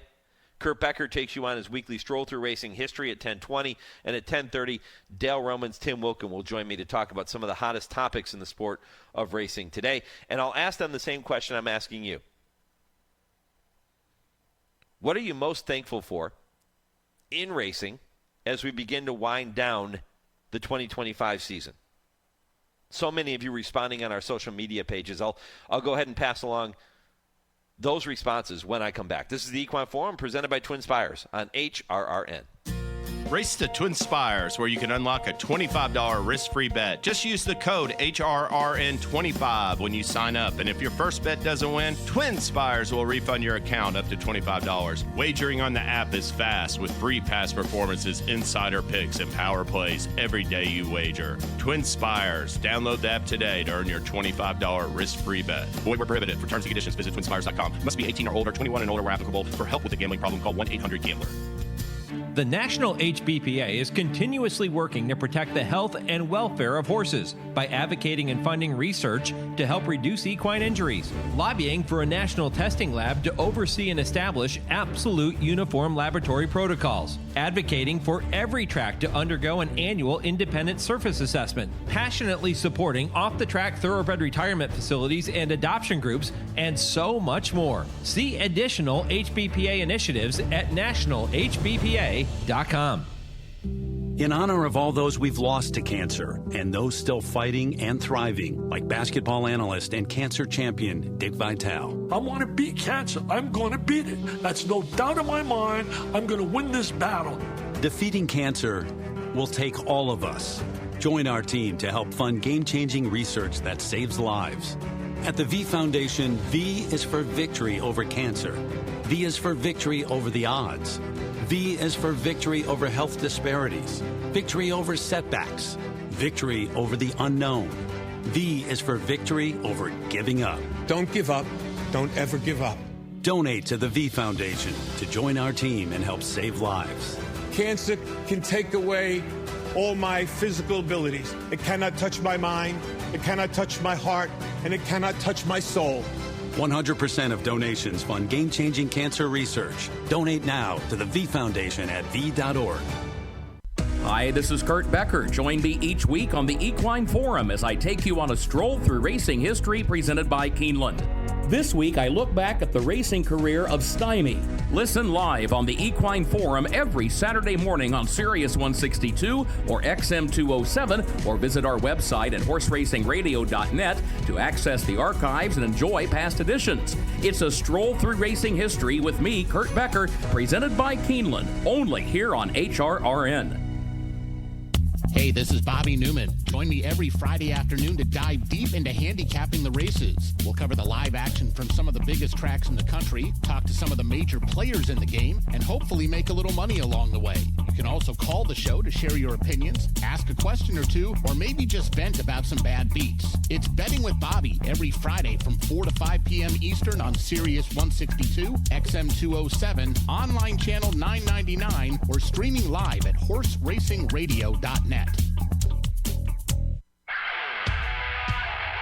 You're listening to the Equine Forum on HRRN, presented by TwinSpires. Jackie's Warrior duking it out here with Special Reserve, and they're about to be joined by Dr. Schibble, and there's 3 in a line, and Following C is coming up the fence trying to get involved. No running room there for him. Dr. Schibble has taken the lead as they come to the final furlong. Jackie's Warrior is given way. Special Reserve. Here's Aloha West flying down the center of the track. Here's the wire. Oh, it's close.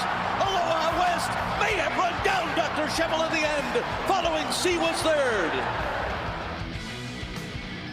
Man, I love that call from Larry Coleman. It's Aloha West running down Dr. Schibble and everybody else to win the Breeders' Cup Sprint back in 2021. He's now on to his second career after retiring. He's at Millridge in Lexington. And, you know, you think about this horse and what Bob Baffert said about him when he was a youngster. He was as talented as any horse that Bob has ever had. And that's saying something. And to see where he ended up going afterwards as his career developed, and then that huge win in the Breeders' Cup Sprint, sensationally showed up every single time. He eventually ended up making, 9 starts as a 4-year-old? Yeah, he won 5 of those. It culminated with that huge win in the Breeders' Cup Sprint. And physically, Aloha West is a horse that resembles Speightstown, his broodmare sire. And he has such a unique pedigree blend and all those key stallions like Gone West, Dancing, and AP Indy, and traces back to Fabiano on the dam side too. So if you listen, don't miss Aloha West. Stop by Millridge, give them a call today.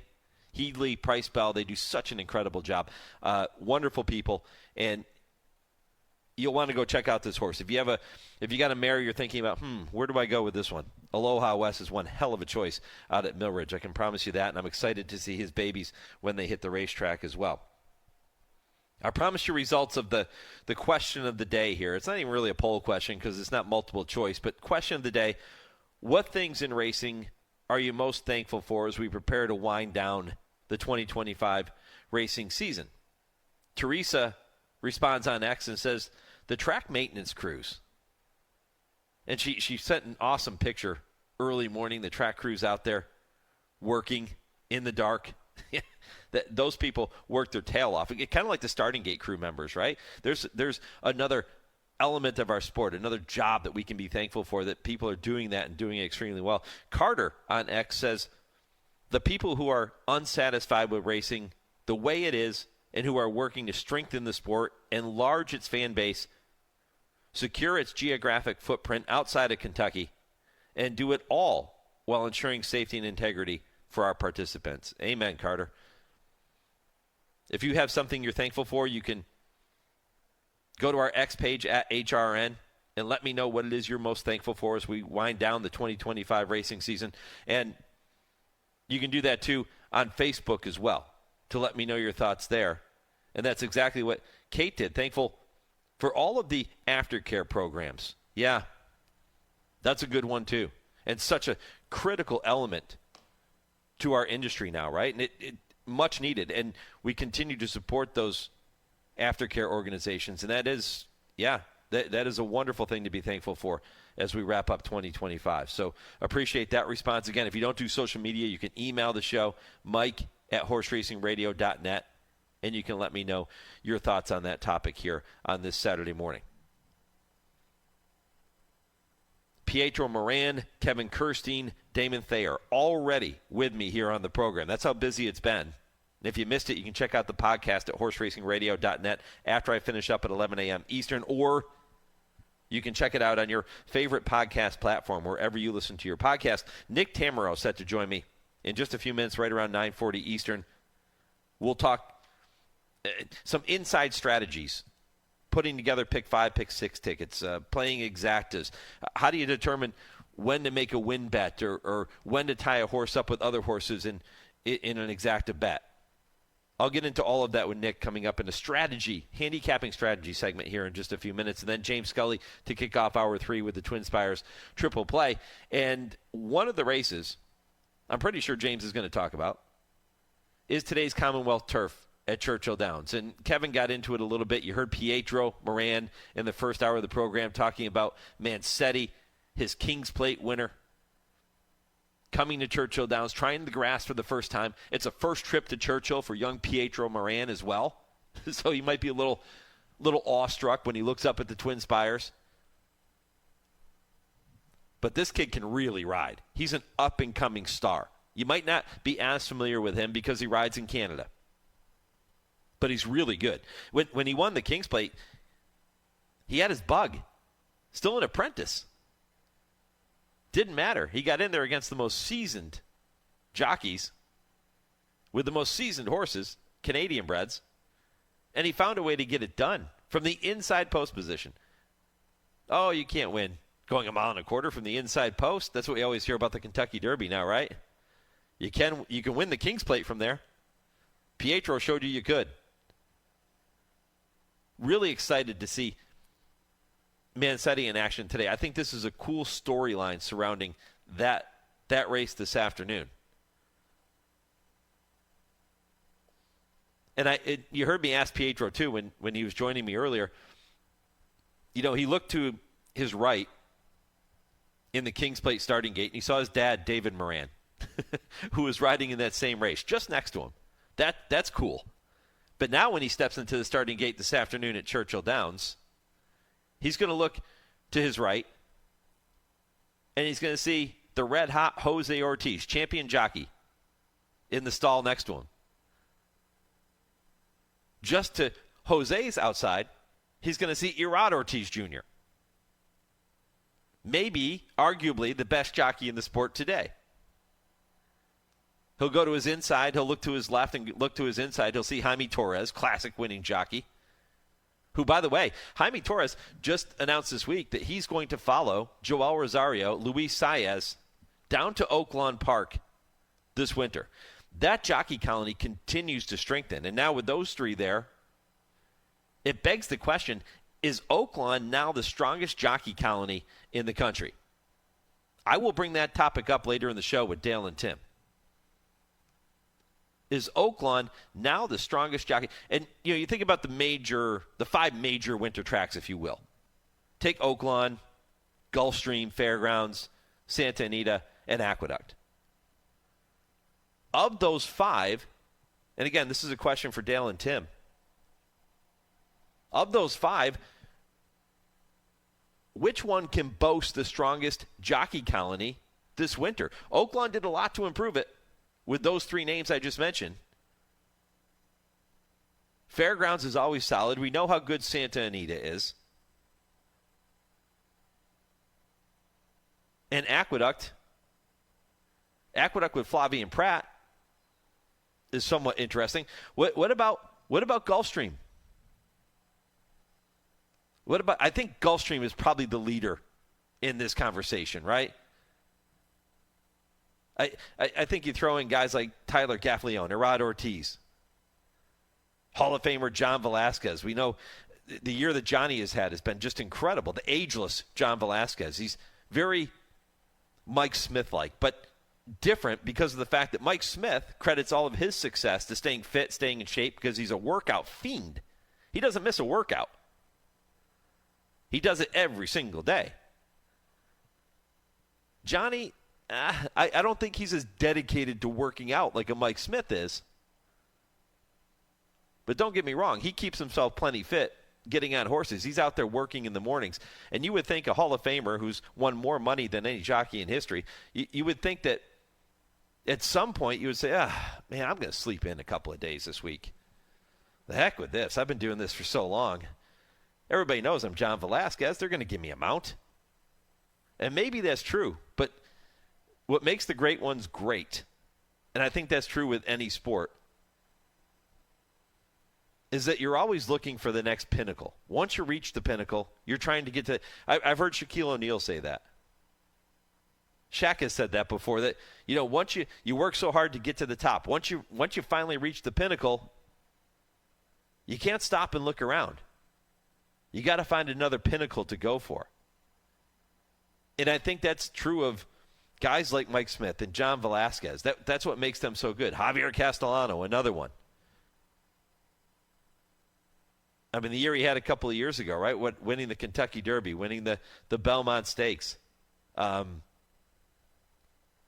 Yeah, I mean, there are things that intangibles that set our greatest athletes apart, the very best athletes, and set them apart from the others who are just maybe a notch below. Talent plays a big role in it, but the work ethic and the desire to reach the next pinnacle is, to me, what really gives all of those top riders and top athletes an edge. So I think if you're coming back to my original question about which jockey colony is better, I'm gonna side with Gulfstream. I think Oaklawn's vastly improved. Fairgrounds is always just rock solid. Santa Anita's always rock solid. But I think if you look at the overall top to bottom colony, I'm going to give the nod to Gulfstream Park and say that's probably the strongest. But again, you'll hear from Dale and Tim coming up 10:30 Eastern and see what they have to say on that topic when they join me for I Ask, They Answer. All right, I told you I was going to take you inside the mind of a great handicapper. That's Nick Tammaro. He joins me next here on the Equine Forum, presented by TwinSpires on HRRN, horse racing's voice. Race the TwinSpires, where you can unlock a $25 risk-free bet. Just use the code HRRN25 when you sign up. And if your first bet doesn't win, TwinSpires will refund your account up to $25. Wagering on the app is fast with free past performances, insider picks, and power plays every day you wager. TwinSpires. Download the app today to earn your $25 risk-free bet. Void where prohibited. For terms and conditions, visit TwinSpires.com. Must be 18 or older, 21 and older where applicable. For help with a gambling problem, call 1-800-GAMBLER. The 26-day fall meet at Churchill Downs begins Sunday, October 26th with live racing through Sunday, November 30th. The fall meet will run Wednesday through Sunday. First post is 1 p.m., except for Thanksgiving Day, which gets underway at 11:30 a.m. The road to the Kentucky Derby goes through the Churchill Downs fall meet twice, with the $200,000 Street Sense on Sunday, October 26th, and the $400,000 Kentucky Jockey Club on Saturday, November 29th. And you won't want to miss the 27th running of the Claiming Crown, which will be held Saturday, November 15th, featuring some of the top hard-knocking veterans in North America. For more information about the fall meet, visit ChurchillDowns.com and follow Churchill Downs on all social media platforms.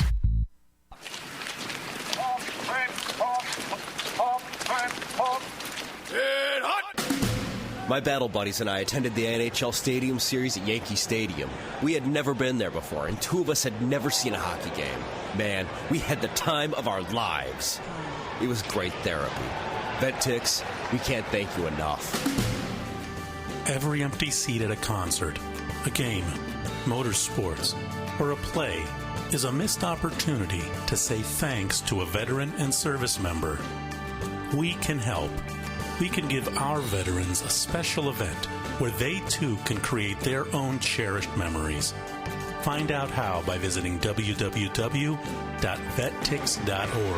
That's www.vettix.org. Find out how you can make a difference in a veteran's life.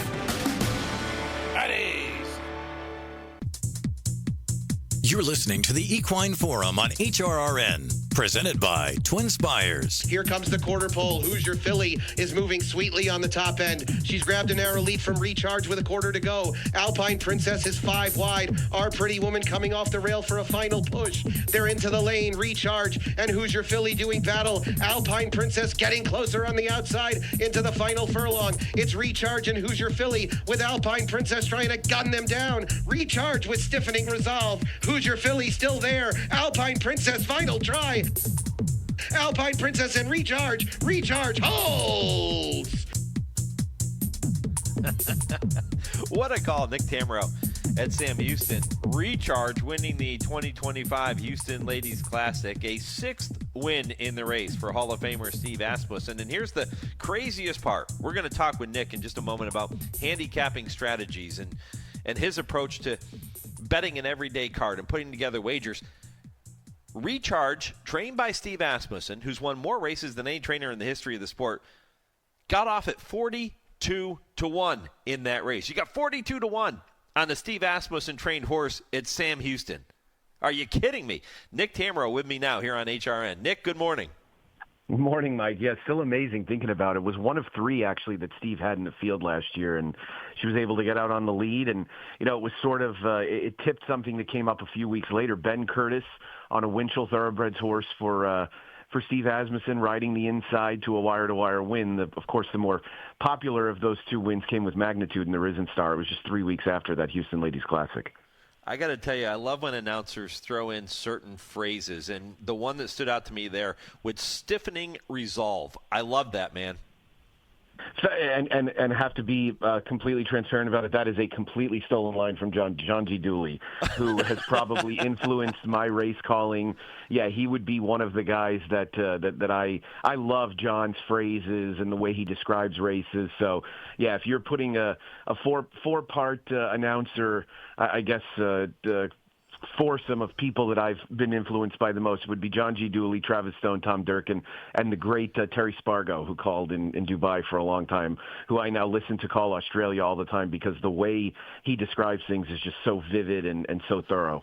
Yeah, it's interesting. I've told this story on the show many times. My dream job growing up was to be a track announcer. And I dabbled a little bit here and there. I got a chance to call a race at Turfway one night, filling in for Mike Battaglia. I did a little bit at the Northampton Fair up in Massachusetts.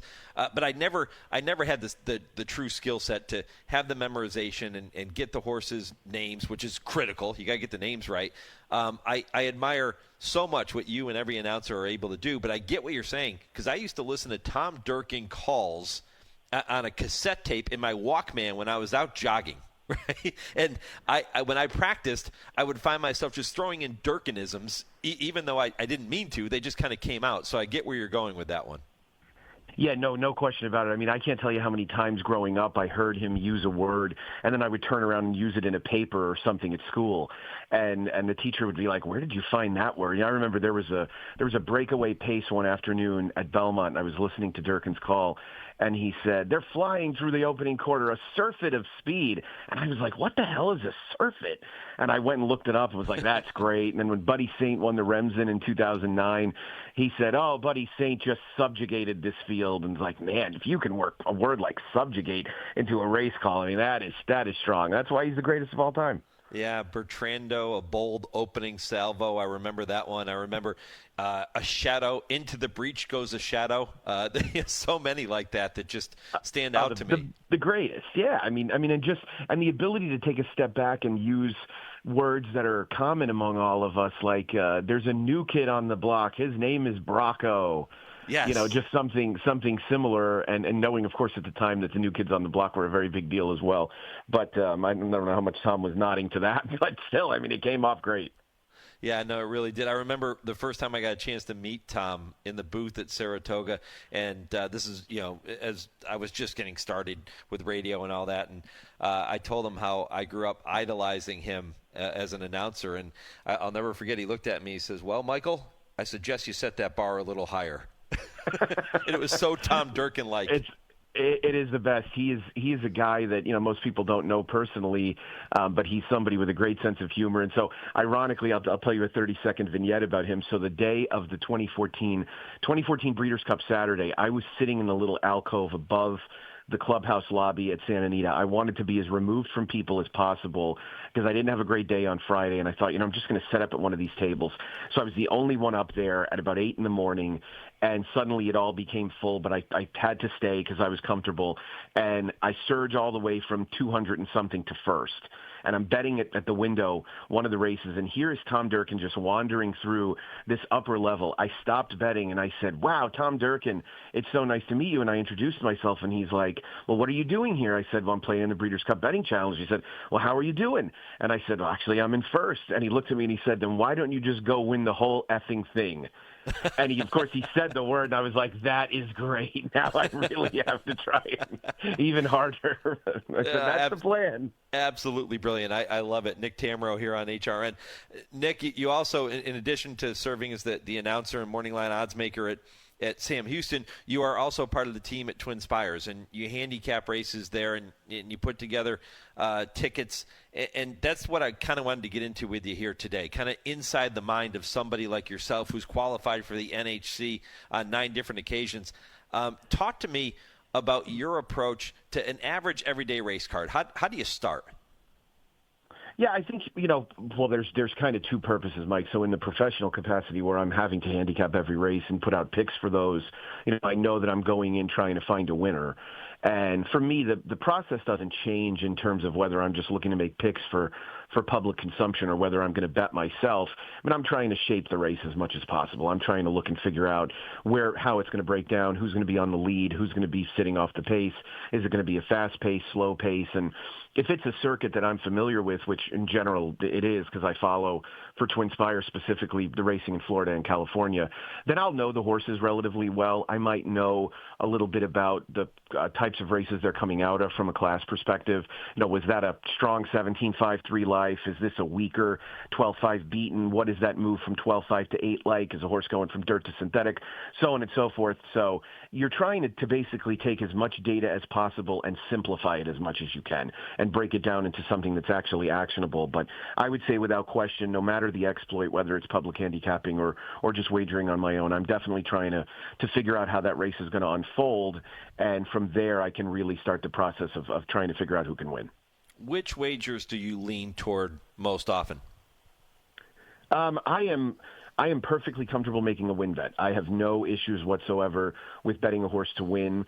For full transparency, I also bet the Naira circuit pretty regularly, and there's an inherent advantage into betting in the win pool there with the restriction on the CAW team. So you're going to find value there more so than you would at a place that aren't limiting some of their activity. I like to play doubles as well. That's another pool that often is limited in terms of how much participation you'll get from some of the teams. I don't really want to run away from them as much as possible, but I think where you can avoid it, you give yourself a little bit of an edge. And then, I think the best thing I can say in terms of advice to people about sequences like pick 4s, pick 5s, and pick 6s is that you have to let that bet come to you rather than you go chase it. So if you find a sequence and you think to yourself, well, I've got 2 good opinions in here, I'm going to play the pick 5. You can't say, oh, I have to play the pick 5, so let me look through this sequence and figure out who I want to use, because that is a way, especially if it's out of your comfort zone, either bankroll-wise or with the way you handicap, that's just a way that you're going to end up purging money. So I'll play a pick 5 when I feel like I've got a decent handle on the sequence and I can maybe get out of a leg or 2 being a little bit thinner than the public might go. Yeah, that was going to be my next question. What is that green light for you to let you know, okay, this is a card where I can really go after the pick 5, and then maybe a red light on the next day's card where you say, I just don't like what I'm seeing in this pick 5 sequence today? Yeah, I mean, I think for me, if you find a horse that's, maybe going to be 5-2 or 3-1, you're probably not going to make a substantial win bet on them if you're a moderately capitalized player. So that is probably a better sequence where you're going to say to yourself, all right, well, I'm just going to single this horse in the pick 5. And I'm going to go ahead and plant my flag there and see if I can build around it. And maybe you have another horse in the sequence that you can end up going a little bit skinny with, and now you're cooking with fire because now you're basically trying to turn this thing into a pick 3. And that's the way that's the approach that I would take with it, mainly because otherwise you'll get into the danger zone bankroll wise. So if there's what you want to be careful of is, let's say you really like a 6-1 that happens to be in the first leg of the pick 5. Well, the horse wins. You've singled in the pick 5. Now you've made yourself have to be right 4 more times. And let's be honest, like being right about a 6-1, that's a good thing at the racetrack, right? There's sports bettors out there that would kill to find plus 1,400 dogs all day long. So you've now taken a horse that you could really have made money with making a win bet, and you're relying on having to handicap that much better. And there's nothing more frustrating as a handicapper and better than when a sequence is over or a day is over and you think to yourself, boy, I should have made a lot more money. It's happened to all of us, and you want to try and avoid it as much as you can. Is it the same approach with a pick 6, or does the extra leg change your strategy? I think pick 6s are mainly about survival, Mike. I think you really have to just try and get through each leg. I think it's a hard bet to really say, I love this horse in the 7th race, so I'm going to single him in the pick 6. You can do that, obviously, but you have to be helping yourself and helping boost your opinion by going back and making some intra-race bets, some probably smaller sequential bets. You've got to use that horse in some doubles, pick 3s, things like that, just to really try and maximize the opinion. And I think the better you can build up your series of wagers so that being right about that horse not only helps you cash a win bet, it helps you maybe cash a double as well. And if there's somebody else in there that you like underneath, you can play the exacta or trifecta and get successful. Do you try to, when you're playing a pick 5 or a pick 6, do you also try to tie in some maybe pick 3s that would cover your wager on the pick 5, pick 6s, or is that just doubling down on what could be an unsuccessful event? I think that I would be more inclined to do so. Let's say it's a pick 5 sequence where I don't really like anybody until maybe the back end of it. Okay. And then I've gotten lucky in a race early on where I've spread and a price has come in. At that point, I'm going to be more inclined to play a little bit of defense and still try and make money with my opinion, knowing that the potential payoff with that big price early on is gigantic. So I don't want to leave with nothing, especially if it was, let's say you went 3 or 4 deep and you caught a 10-1 shot. You don't want to take yourself out of the running to at least cash something substantial with that kind of idea, because that was a good opinion. Yeah, it was a 3 or 4 horse spread, but still to find a 10-1 among 3 or 4 horses, if it was a 10 or 12 horse field, even if it was a 6 horse field, right? It's a good take in a that kind of scenario.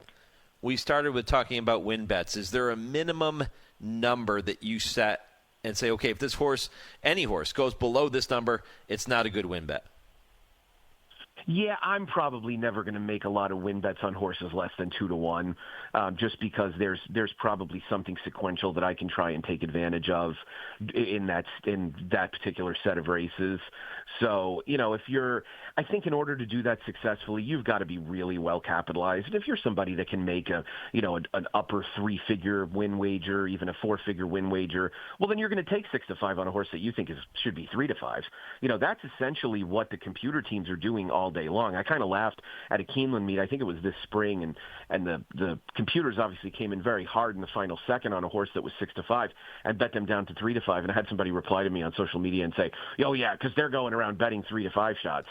And I wanted to reply to him, they'll go around and bet 2-5 shots if they think they should be 1-5. But right. Of course, they're betting at a really high level, right? So it's really all about that. It's about assessing some level of value, figuring out whether that price is something that, that is in your comfort zone. So if you're somebody that likes to dabble in making kind of a fair odds line, or you use one of these services like Equine and a few others that will give you kind of their fair odds line, and you can juxtapose that against what you like, then you can really try and find value. Value is subjective. That's one thing that it drives me crazy hearing a lot of people talk about it on broadcasts and things like that. Value is in the eye of the beholder, right? I might find a horse value at 7-5 that you think you wouldn't bet in a million years.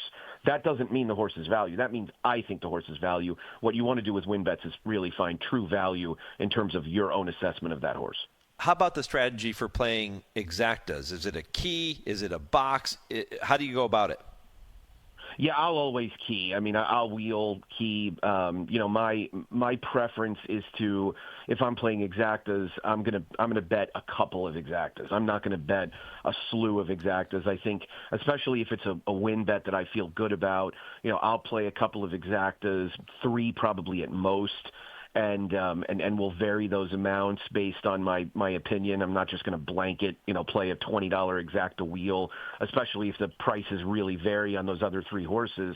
Now, if the prices vary and I assess them at about equal, then I'd be more inclined to do it. But you're supposed to be doing some type of modified Dutch to get yourself a certain return in order to do that. I'll turn those exactas over a little bit, probably for a 2x type profit, not to try and really make a ton of money. Because if you feel good enough about that horse to bet him to win, then you're planning on cashing really if they win. So back in the day, my father would always teach me when the Quinella was becoming a little bit more popular. I'm talking the 90s. He would bet exactas and Quinellas, and his saver was the Quinella. And, there's obviously no Quinella in it anymore, so what we're talking about is a modified exacta wheel where you're probably playing a reduced amount, but you're really trying to crush it when they win. You're trying to hit your win bet, and you're trying to hit the exacta too. TwinSpires handicapper, 9-time NHC qualifier, Nick Tammaro here on HRN. Nick, appreciate the inside look into the mind of a true fantastic handicapper in our sport. I appreciate it, brother. All the best going forward, and keep picking winners. I enjoyed it tremendously, my friend. Happy holiday season to you and yours, and I'll talk to you soon. We'll talk to you soon. Nick Tammaro here on the Horse Racing Radio Network. When I come back, I'll take a look at a date in racing history or two as it applies to this weekend and tell you what's ahead in hour number 3. This is the Equine Forum on the Horse Racing Radio Network. James Brown and Bill Cowher welcoming you back to Dennis Melvin's house. It's time for the Midnight Snack Run. This is one tricky obstacle course. Sticking to healthy habits in this kitchen is going to take focus and determination, but it can be done, JB. He's already entered the snack part of the course, and he's eyeballing a jar of chocolate candy. That is tempting right off the start. Uh-oh, he's reaching, Bill, but he pushes it away. Great stiff arm. He's approaching a plate of delicious-looking iced cookies. Oh, Dennis, you only want one of those. He blows right by him for the apple. Oh, the fridge. It's make or break time, JB. He stares down some rich-looking treats. Uh-oh, looks like he's headed for the soda. Wait, he jukes left, grabs the water bottle, and shuts the door with his elbow in record time. Unbelievable move. I gotta see that again. And he's out. He even turned off the light. That's the way you execute a midnight snack run. Stand Up to Cancer and Rally want you to reduce your risk for cancer. Go to takeahealthystand.org. Retirement can be scary, but only if you're not prepared. That's why AARP created thisispretirement.org. Because unless you've already retired, you're in pretirement, and you still have time to plan. Learn about retirement savings options, potential tax breaks, and how you can build savings over time. Visit thisispretirement.org for free resources to help you customize your action plan and feel the retirement fear disappear. Brought to you by AARP and the Ad Council. On the battlefield, there's a saying America's military men and women live by. Never leave a fallen warrior behind, ever. Off the battlefield, Wounded Warrior Project operates with the same goal. We leave no warrior behind. Wounded Warrior Project is a non-profit organization created to help our men and women returning home with the scars of war. Whether those scars are physical or mental, we're here to make sure that they heal. And whether it's helping those with post-traumatic stress disorder live a normal life again, or giving much-needed support to injured warriors in veterans' hospitals. Because no one deserves our help more than the men and women who risk their lives to keep us safe. Wounded Warrior Project. We never leave a fallen warrior behind. Ever. Learn more about what we do at woundedwarriorproject.org. Hey, this is Bobby Newman. Join me every Friday afternoon to dive deep into handicapping the races. We'll cover the live action from some of the biggest tracks in the country, talk to some of the major players in the game, and hopefully make a little money along the way. You can also call the show to share your opinions, ask a question or two, or maybe just vent about some bad beats. It's Betting with Bobby every Friday from 4 to 5 p.m. Eastern on Sirius 162, XM 207, online channel 999, or streaming live at horseracingradio.net. You're listening to the Equine Forum on HRRN, presented by TwinSpires. Welcome back. 2 hours down, 1 to go here on the Equine Forum, presented by TwinSpires. Hour 3 kicks off with the TwinSpires Triple Play. James Scully will give you 3 races to watch and wager on this afternoon. All 3, by the way, coming from Churchill Downs. One date in racing history to pass along to you here this morning, and it's a pretty good one. It was on this day, November 22nd, 1990, that Hall of Fame jockey Pat Day marked his 5,000th career win. when he rode Screen Prospect to victory in the Fall City Handicap at Churchill Downs. Day was the 12th rider in history to hit 5,000 wins on November 22nd, 1990. Today, 39 jockeys have reached the 5,000 win mark, topped, of course, by Russell Bays, who leads the way, 12,842 victories. Lafitte Pinkai second with 9,530, and Bill Shoemaker, 8,833, puts him in fourth. Pat Day ended up with 8,803 career victories, which ranks him fourth all time. Now, pretty cool stuff on this day in 1990. Been a fun couple of hours, huh? That visit with Pietro Moran. Kevin Kerstein was with me in the first hour of the program. Damon Thayer was here with that conversation about decoupling down in Florida. And Nick Tammaro with that really interesting handicapping segment. Talking handicapping strategies in the previous segment. If you missed it, you can check out the podcast on our website, horseracingradio.net, right after I finish up at 11 a.m. Eastern. That's right, one more hour to come here on HRRN, and it is loaded with more content. If your local station is leaving us at this time, continue listening to Hour 3, nationwide on SiriusXM satellite radio, streaming on our website at horseracingradio.net, and on ESPN 680 in Louisville. Hour 3 of the Equine Forum is straight ahead right after this 10-second pause for station identification. This is the Horse Racing Radio Network, where racing comes to talk.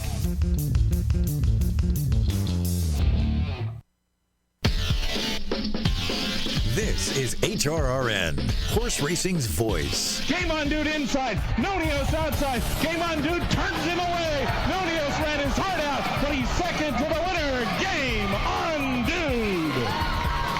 Wow, what a good race for both of those guys. Game on, dude wins the 34th Native Diver Stakes, 3/4 of a length. Get Stormy is finding more, and he's kicked clear. Staying on, Street Move is grinding it out in second. Down the outside, Pop Tart is closing deep. Inside the final 100 yards, Get Stormy, Street Move. Here's the line, Get Stormy, Gamely to Street Move on the outside. Grizzled Robert, and then Pop Tart in the Commonwealth turf. Welcome to the Equine Forum, presented by TwinSpires. As they come to the top of the stretch, King Conti shortening stride. Here comes Juba with a twist, sweeping to the lead. Juba with a twist, takes over and takes off.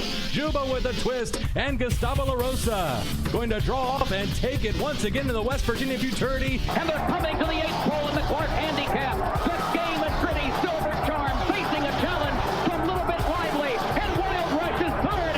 Silver Charm, another pretty performance.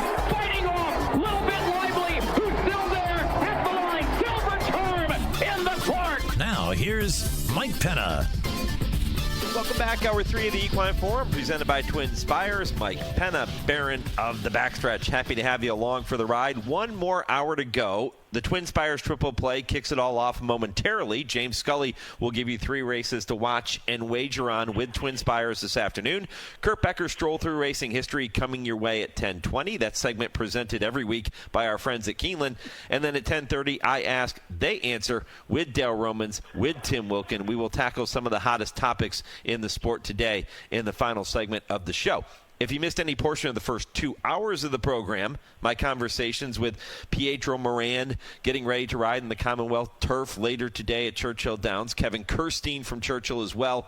Damon Thayer was with me in the first couple of hours talking about the situation in Florida with the decoupling in Gulfstream Park, and that was an in-depth conversation. If you missed any of that, head back to our website, horseracingradio.net. Check out the podcast when you get some time. You can do that too on every podcast platform.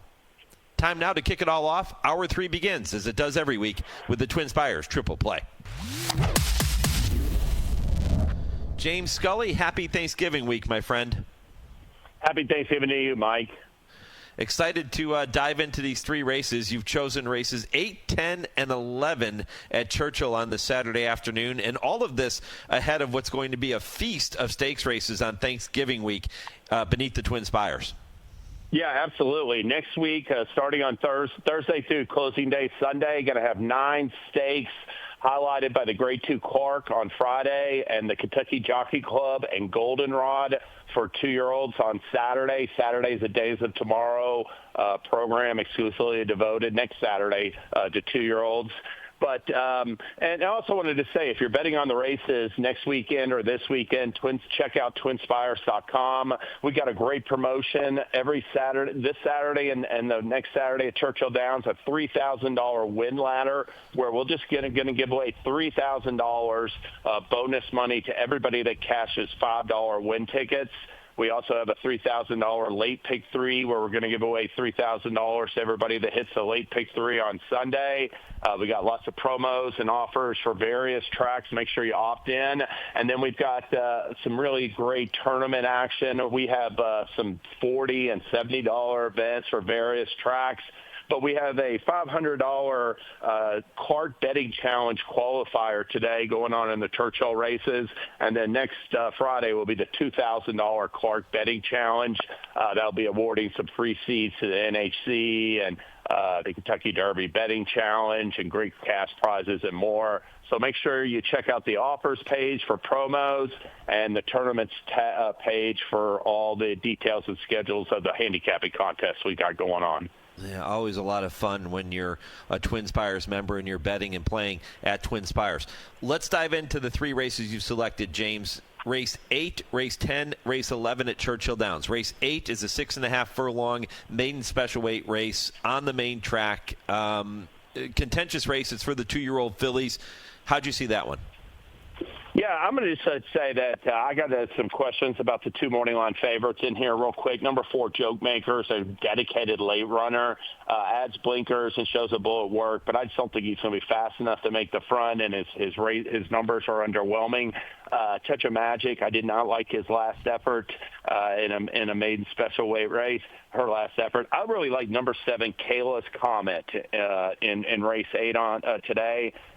This is a filly, a Matoli filly who was champion sprinter, who debuted in a 6 furlong race at Ellis Park. And the winner that day, Pavings, I thought she was a future stakes winner for Tom Amos watching her that day. Now, she hasn't run back since then.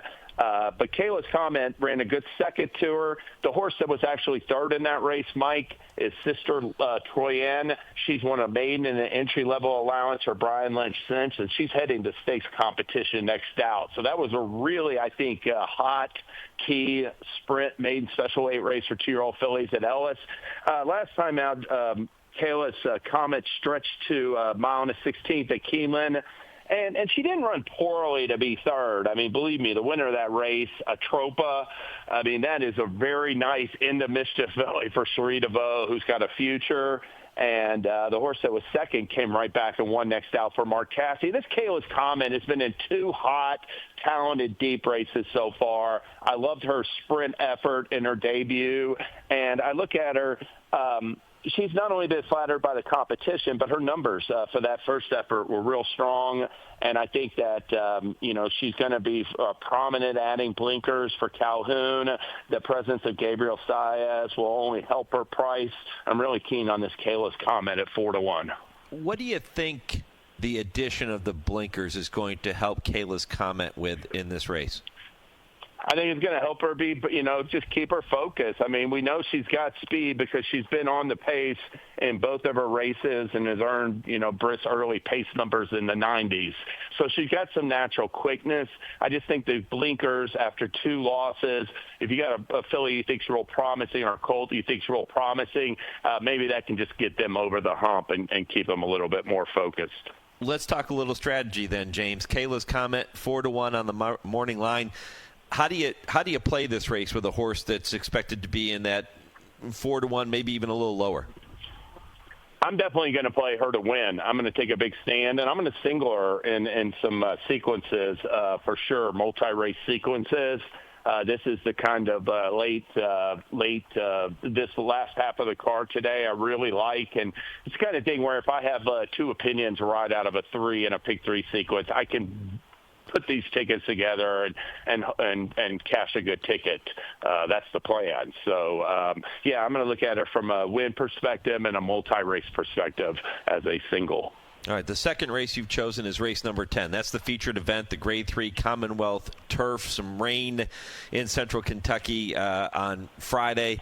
We'll see how that affects the turf course and what happens here with this race. But a mile and a 16th on the grass, post time 5:25 for the Commonwealth Turf. How'd you see that one? Yeah, I'm expecting it. I haven't gotten any scratches or anything, but I'm hoping, optimistic it's going to stay on because it's supposed to be clear all day today. And the turf and the main track at Churchill just dry out so fast, Mike, that I'm optimistic it will still be on. Really good, exciting race for 3-year-old. I don't think the 3-year-old turf division has been that stellar this year, but we've got some runners in here that could make impact moving forward. I think certainly. Obviously, Troubleshooting is going to be the favorite, and he's in good form for Foley, winning a Grade 1 at Kentucky Downs and a Grade 3 Bryan Station last out. My issue with him, Mike, he's 0 for 2 on Churchill's turf.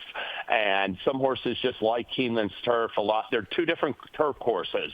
And some horses are versatile enough to thrive over both, but often horses like one better than the other. I wound up landing on number 7, Giacoso, for Keith DeSormo. And this is a horse, Giacoso, who I liked his, I thought that, when he first tried the Churchill turf last fall, I thought that was a very sharp allowance win. He had just broken his maiden a couple starts before that. He tried him on dirt once and then had a troubled trip at Keeneland. But he really turned in a nice allowance win last fall at Churchill. And then coming back this spring, he ran in the Grade 1 American Turf and was just too far out of it. But he offered a good late run that day to split the field. I like how Giacoso has continued to progress since then, winning the Grade 2 Secretariat. And in that gun runner, I know he was pushing a fast pace, Mike, but I saw Ben Curtis's comments after the race, and he swore that Giacoso just idled on the lead. He said he lost focus. That's why he lost that gun runner. It wasn't because he was out of horse. He just lost focus. And I thought that last time out in the Bryan Station that Curtis overcorrected. He waited. He tried to time his ride perfectly to get up on the wire. He got in a little bit tight in upper stretch and just came running too late to be third that day. And I thought that was a less than favorable trip. I think he's been a little bit unfortunate in the last 2 starts, and Giacoso is going to put it all together today. Get the jock switch to Jose Ortiz, obviously having a great meet this fall. And I like the fact that this is a race where you definitely have some talented deep closers in there, but I think that he could fit this like perfect stalking trip mid-pack and get the jump on some horses, like Flying Mohawk and others that are going to be Plensa that are going to be rolling late. All right, Giacoso, number 7, 4-1 on the morning line. Race 10, the Commonwealth Turf, the top pick for James Scully in the second leg of this week's TwinSpires Triple Play. I will remind you, as I tend to do every week, that you can bet each of these races at TwinSpires. When you go there, you're not going to see a specific TwinSpires Triple Play wager, but you can play each of these races individually and tie up the horses any way you like. Just make sure you're doing it with TwinSpires. James, one more to talk about is race 11, the conclusion, the final race on the card. An allowance race, starter allowance with a purse of $83,000, mile and a 16th on the main track. 5:55 Eastern is the post time. Which horse do you like in here? I like number 2, Sleeping on Freedom. I've really, this is a colt who debuted at Churchill Downs in June, and believe me, that was a very good maiden field, I think. And he didn't, needed the race.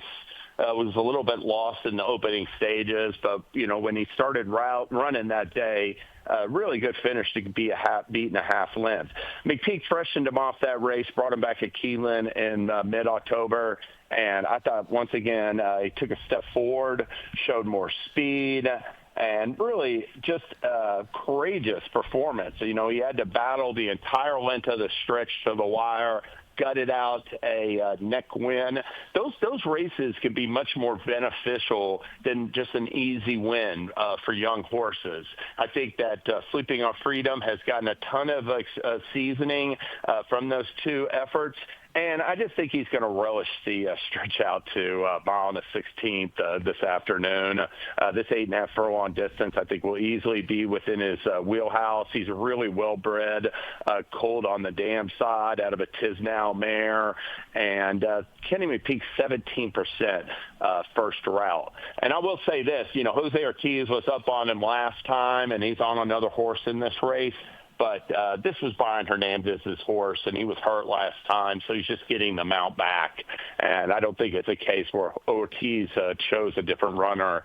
Brian was just always going to get this horse back, and I look for Sleeping on Freedom to take another step forward, stretching the 2 turns in today's finale, number 2 in race 11. The name is so perfect, too, when you look at the pedigree. This is a son of Independence Hall, and the dam's name is Siesta. So Sleeping on Freedom certainly makes a lot of sense in here for number 2. 9-2 on the morning line under Brian Hernandez Jr. for Ken McPeak. And that is the TwinSpires triple play. James, let me recap for you. Race 8, you'll take number 7, Kayla's Comet at 4-1. Race 10, you'll go with number 7, Jocoso at 4-1. And in race 11, number 2, Sleeping on Freedom, 9-2. We'll see if we can get each of those home later today at Churchill Downs. Absolutely, Mike, and thank you so much for having me on. I want to wish everybody listening good luck betting on the races today, this weekend, and have a very happy Thanksgiving. Happy Thanksgiving to you too, my friend. We'll talk again soon. All right. Don't forget, you can catch James Scully every Thursday here on HRRN. He and Bobby Newman take your phone calls and talk racing with the Brisnet.com call-in show. That's every Thursday from 6 to 7 Eastern. Make sure you join them right here on HRN, and check out the podcast of those shows on our website, horseracingradio.net. If you missed the impossible trivia question that I had given out in the first couple of hours of the program, well, here it is. What was the name of the 1950 racetrack film directed by Frank Capra, the name of the 1950 racetrack film directed by Frank Capra, starring Bing Crosby? Think about that one for a minute. Let's see if you can get it right. The answer coming your way toward the end of the program, right around 10:55 Eastern. Coming up next, Kurt Becker takes you on his weekly Stroll Through Racing History. And at 10:30, Dale Romans, Tim Wilkin will both be with me with I Ask, They Answer. This is the Equine Forum, presented by TwinSpires on HRRN. Race to TwinSpires, where you can unlock a $25 risk-free bet. Just use the code HRRN25 when you sign up. And if your first bet doesn't win, TwinSpires will refund your account up to $25. Wagering on the app is fast with free past performances, insider picks, and power plays every day you wager. TwinSpires. Download the app today to earn your $25 risk-free bet. Void where prohibited. For terms and conditions, visit TwinSpires.com. Must be 18 or older, 21 and older where applicable. For help with a gambling problem, call 1-800-GAMBLER. In the heat of competition, every breath matters. Flair Equine nasal strips are clinically proven to reduce airway resistance. By protecting their lungs, you can reduce the risk of VIPH, quicken recovery, and optimize performance. Make a difference in every race and every stride with the product backed by science and trusted by top trainers. Trust Flair for every horse, every breath. Learn the science at flairstrips.com. That's flairstrips.com. When it's time to paint the fences and barns, think Farm Paint. At Farm Paint, you get the industry's best coatings and paints factory direct at low, low prices. Farm Paint is your source for quality paints, roof coatings, dustless arena footings, and more. You can purchase online or drop into a Farm Paint store near you with locations in Heart of Bluegrass Country at 700 Phillips Lane in Lexington, Kentucky, Columbus, Ohio, and Sandusky, Ohio. Buy factory direct and save at farmpaint.com. That's farmpaint.com. You're listening to the Equine Forum on HRRN, presented by TwinSpires.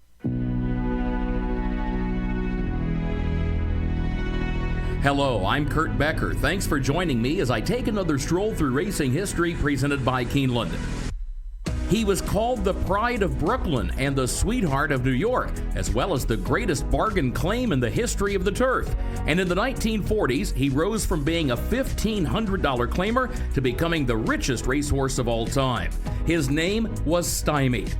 Bred by Hall of Fame trainer Max Hirsch and foaled on April 9, 1941 at the sprawling King Ranch of Robert J. Kleberg in Kingsville, Texas, Stymied was a chestnut colt with a blazed face. He was by Equestrian out of Stopwatch, a pair of little-known horses with a combined $1,500 in earnings. But Stymie's paternal grandsire was 4-time champion equipoise, and Stymie boasted a double shot of man of war in the 3rd generation of his pedigree.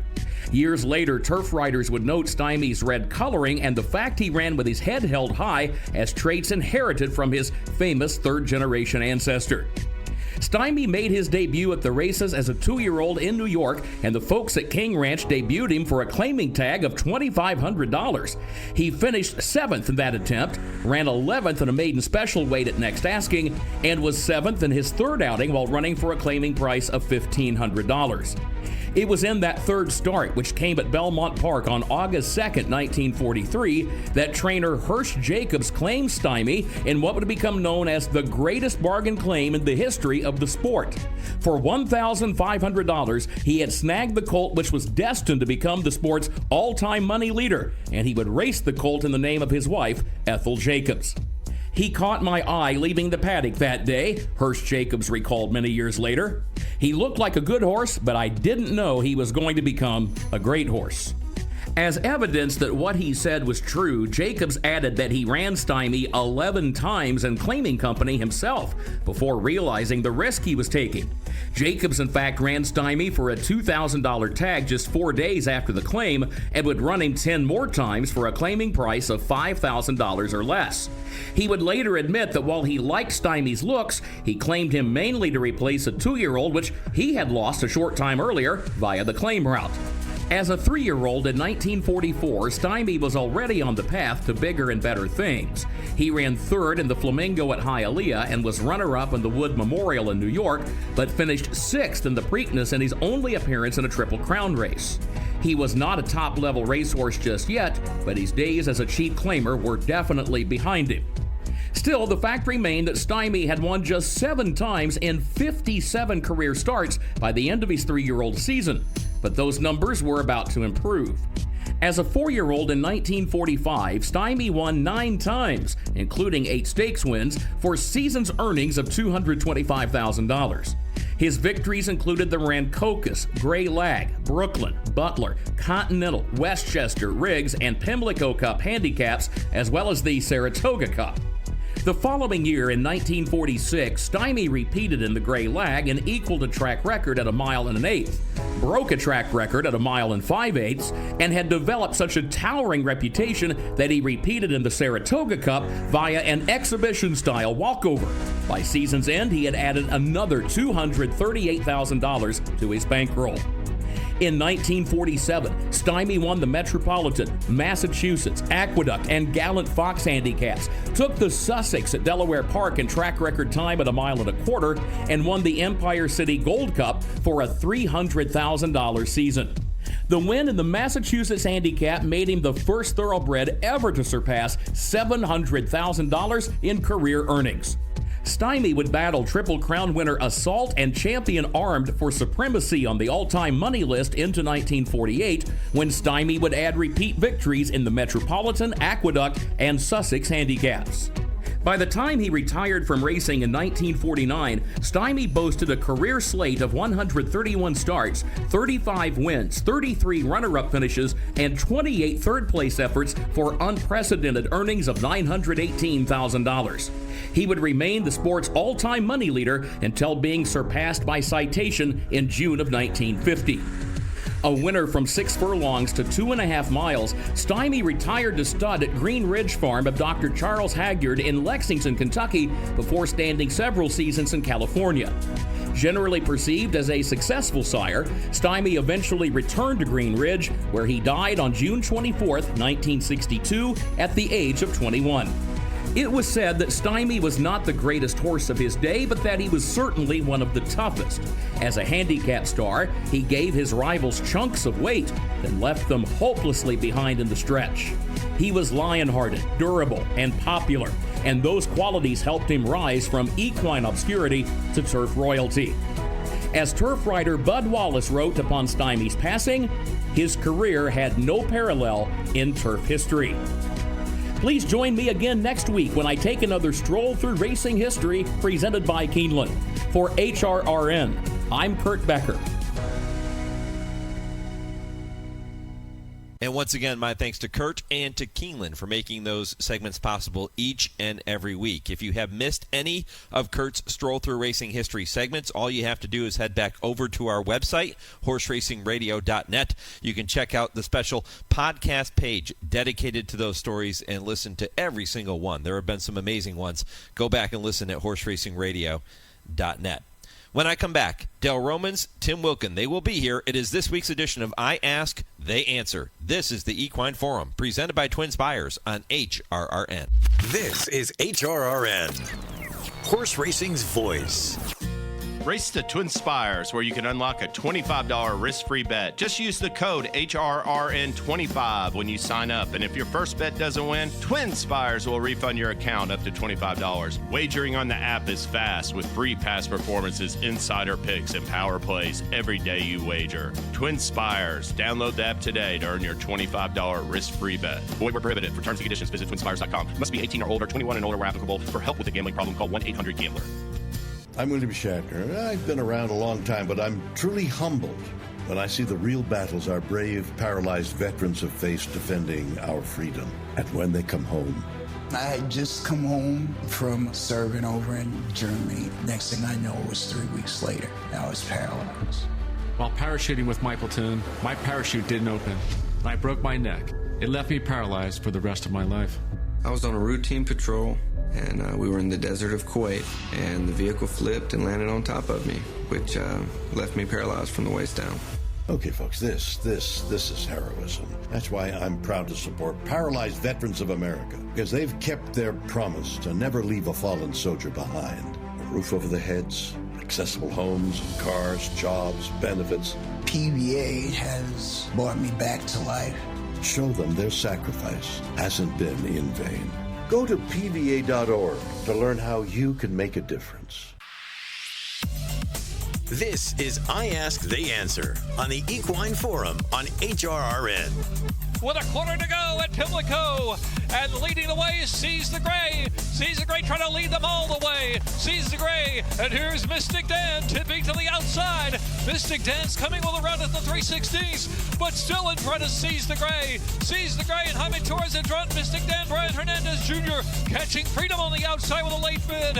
It's Seize the Gray in front by 2, shifting out a little bit under left-handed pressure as they're close to home in the Preakness. Seize the Gray. Oh, Jaime Torres seize the day to win the 149th running of the Preakness with Mystic Danner catching Freedom. And then it was Tuscan Gold Just Steel, Uncle Heavy, followed by Imagination and Mugatu. Dave Rodman with the call of Seize the Gray and jockey Jaime Torres capturing the 2024 Preakness. Torres announced this week that he will follow Joel Rosario and Luis Saez to Oaklawn this winter. Is that now the strongest jockey colony in the country? Plus, is the Sport of Kings starting to live up to its name with rising ticket prices and limited seating on big event days? You won't want to miss what Dale and Tim have to say. And with Thanksgiving just 5 days away, we'll tell you what we are most thankful for as we wind down the 2025 racing season. Those topics and much, much more are straight ahead on this week's edition of I Ask, They Answer with turf writer Tim Wilkin and the candidate Dale Romans, and all presented by the University of Louisville Equine Industry Program and the College of Business, and all starting just 30 seconds from right now. A spark turns into a dream, and your dreams fuel a love that will last a lifetime. Turn your passion into a career with experienced guidance, a thorough study of equine business, as well as opportunities to get your hands dirty and put your mind to work. Located in the heart of horse country, let your passion fuel your profession at the U of L Equine Industry Program. Apply today. All right, Dale, Tim, ready to roll on a pre-Thanksgiving edition of I Ask, They Answer. Guys, let's dive right in with this one. Earlier this week, Classic winning jockey Jaime Torres added his name to the growing list of top jockeys set to make Oaklawn their winter home. The announcement comes on the heels of Joel Rosario and Luis Saez also saying that they will make Hot Springs their home base. Among the 5 major winter tracks, which can now say that they have the strongest jockey colony? Oaklawn, Gulfstream, Fairgrounds, Santa Anita, or Aqueduct? Tim, what say you? What say me?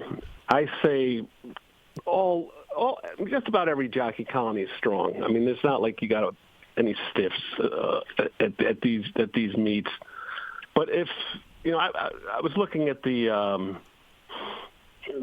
top jockeys of 2025 and where their destinations might be heading for the winter, and of like the top 15, 6 of them are heading to Gulfstream. Irad, Kyle Gaffleone, Johnny V, Franco, Junior Alvarado, Dylan Davis, even though he's hurt. And then you got, like Flavian Pratt, who would have been a mainstay in California, staying in Aqueduct this winter. So that weakens the Santa Anita colony a little bit, but they still got Juan Hernandez, Rispoli. Fairgrounds, you have Jose Ortiz, who ran away with it last year. There was no one even close to him, and Irad was the same thing at Gulfstream. Fairgrounds will be a strong colony. Oaklawn will be strong, but I think because Gulfstream has the more name recognition riders, I would say Gulfstream is going to be the strongest colony this winter. Mike, thanks for asking Tim that question first, because I didn't have any idea where all these guys are going. Now I got educated. See, the only one of us needs to do research, so don't slip up, Tim. Okay. You got a few other things on your plate, Dale, so we get it. Yeah, I've got a few things going on, and reading the script's not the highest priority. I just like getting on here and talking. But, yeah, with that dissertation we just heard, I'm going to go with Gulfstream Park, too. I think you got Irad and Tyler's enough right there. Then you got Johnny, but they're all good. He said there's so many good young guys out here riding horses, and, the winter option, there's not a good winter option. You can knock all the winter options, but there's a bunch of good kids out there. They're all going to get good opportunities. They're spread around a little more. Gulfstream's not going to be as deep as it has been in the future, but it's still deep. Still good bunch of good riders there. Do you like the move? Do you like Joel and Luis and now, of course, Jaime all going to Oaklawn Park? Do you like that move? Well, they're following their business, I'm sure. I'm sure the guys they ride the most for, they're taking more horses there or something that they've asked them to come. It's not about that short period of time. It's where you're going to pick up the horses going back north and come spring. And that's what they want to do. They want to keep their business right, look for the best horses they can ride, and I guess they have figured out that most of their business is going to be at Oaklawn. And a lot of these guys will be traveling on weekends. They go where the money races are. You're not going to see Flavian Pratt staying in New York every weekend for sure. He's going to be doing a lot of traveling. Absolutely not. Pat Day stayed in Kentucky his whole career, but I don't think he rode very many Saturdays there. No. No, they'll follow People the money. Want to get out of the cold, too. The big horses, they'll get out of the cold. Yeah, you're right. They'll go to destinations like Gulfstream Park, for example, where it's going to be, hopefully, beautiful weather all winter long. I know Dale will be there, which makes it a premier meet. Just that fact in itself, with Dale Romans in attendance, has to make it a premier meet. Can't wait to get down there. Gulfstream Park will have the toughest radio host colony there. 100%. 100%. Yeah. How about Dale? I can come to you first on this next topic. You should. This is right in your wheelhouse. Tom in St. Louis says before the Derby point system, there always seemed to be a couple of horses that would earn enough money in sprint races to get a spot in the Derby. Should Churchill look to create a sprint series along the same lines as the Derby point system that would get the fastest 3-year-old sprinters together in a race to be held at some point during Derby week? What do you think?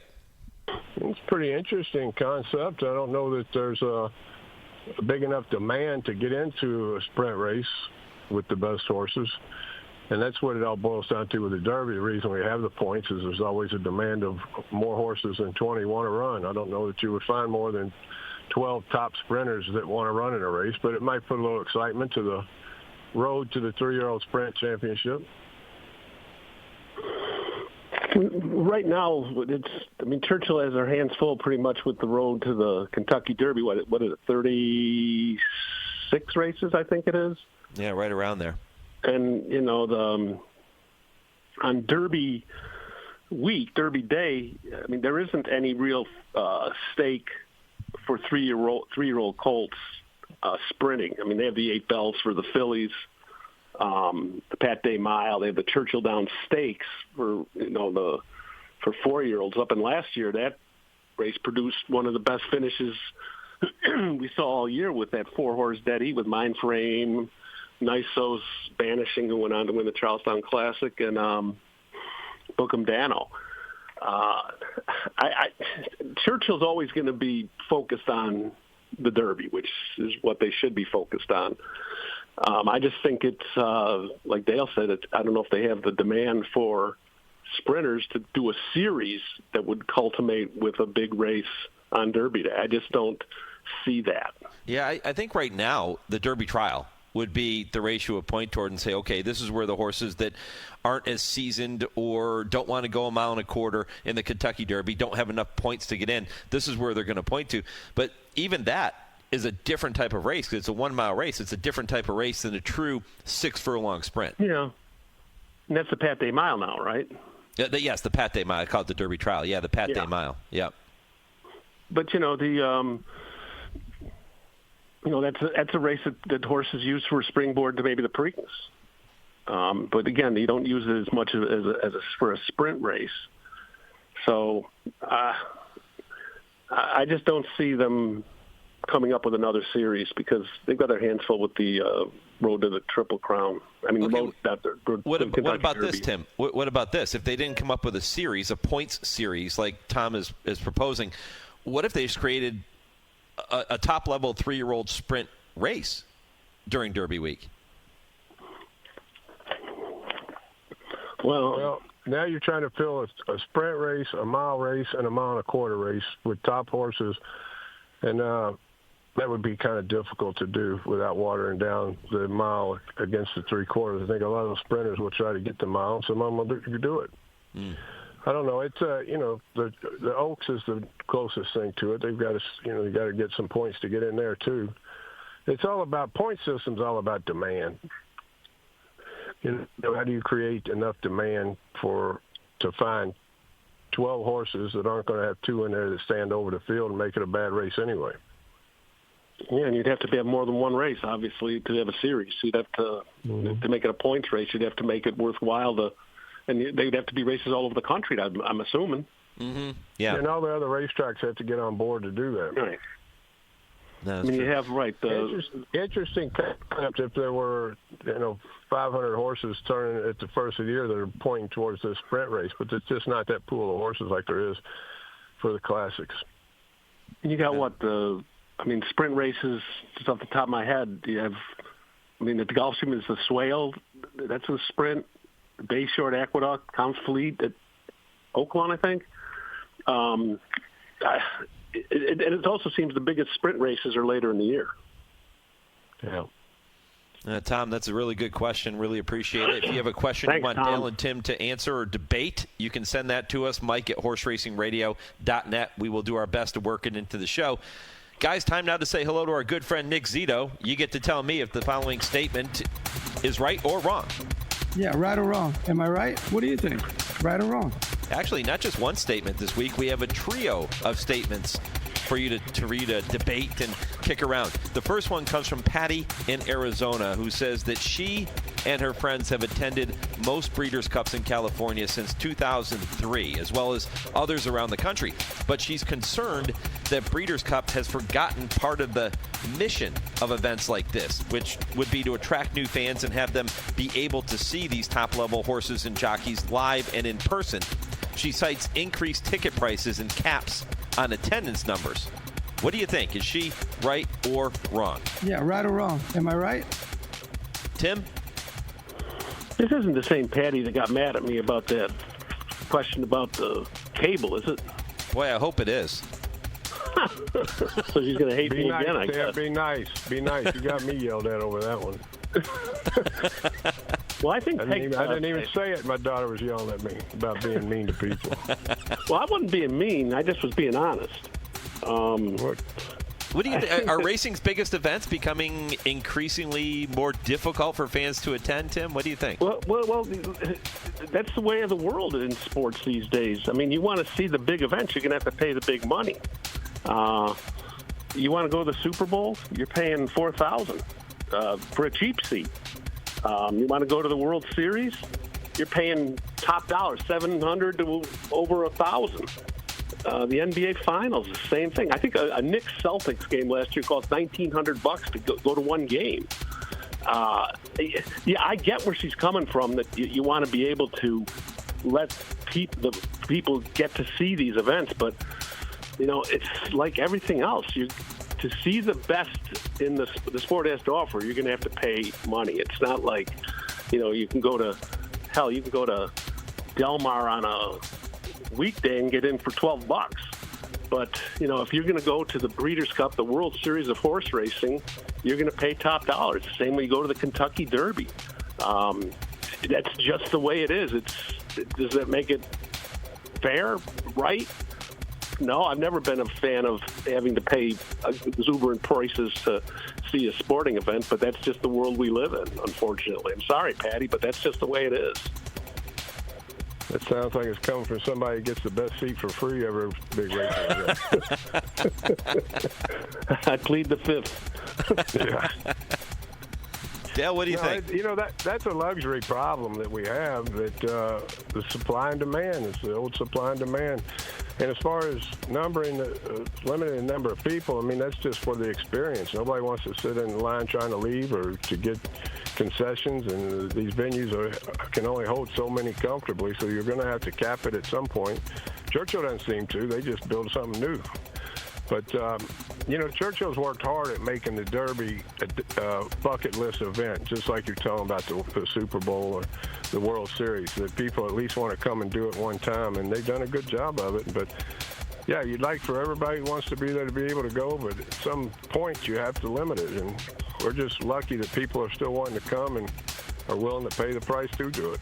Let's be fair, though, guys. The only event on the racing calendar that can even remotely compare to the Super Bowl or the World Series is the Kentucky Derby. The Breeders' Cup is not on par with the Kentucky Derby when it comes to a mainstream audience and attracting sports fans that aren't racing fans. It's an industry event, right? So should an event that's pretty much an industry event be outpricing regular racing fans? If the people are willing to pay it, supply and demand again. When they get too high, people will quit coming. And people want to go. A general admission seat on Friday at the Breeders' Cup was between $80 and $106, and on Saturday it was, I think, $150 to $250, something like that, for general admission. Yeah, they do cap it, and you have to get your tickets early. If you want a really good seat, you're going to have to pay more money. That's just the way it is. But you're right. The Breeders' Cup is not on par with the Kentucky Derby. People who don't follow horse racing follow the Kentucky Derby. I'm not so sure the people that don't follow horse racing follow the Breeders' Cup. Correct. Yeah, correct. I get it with the Kentucky Derby.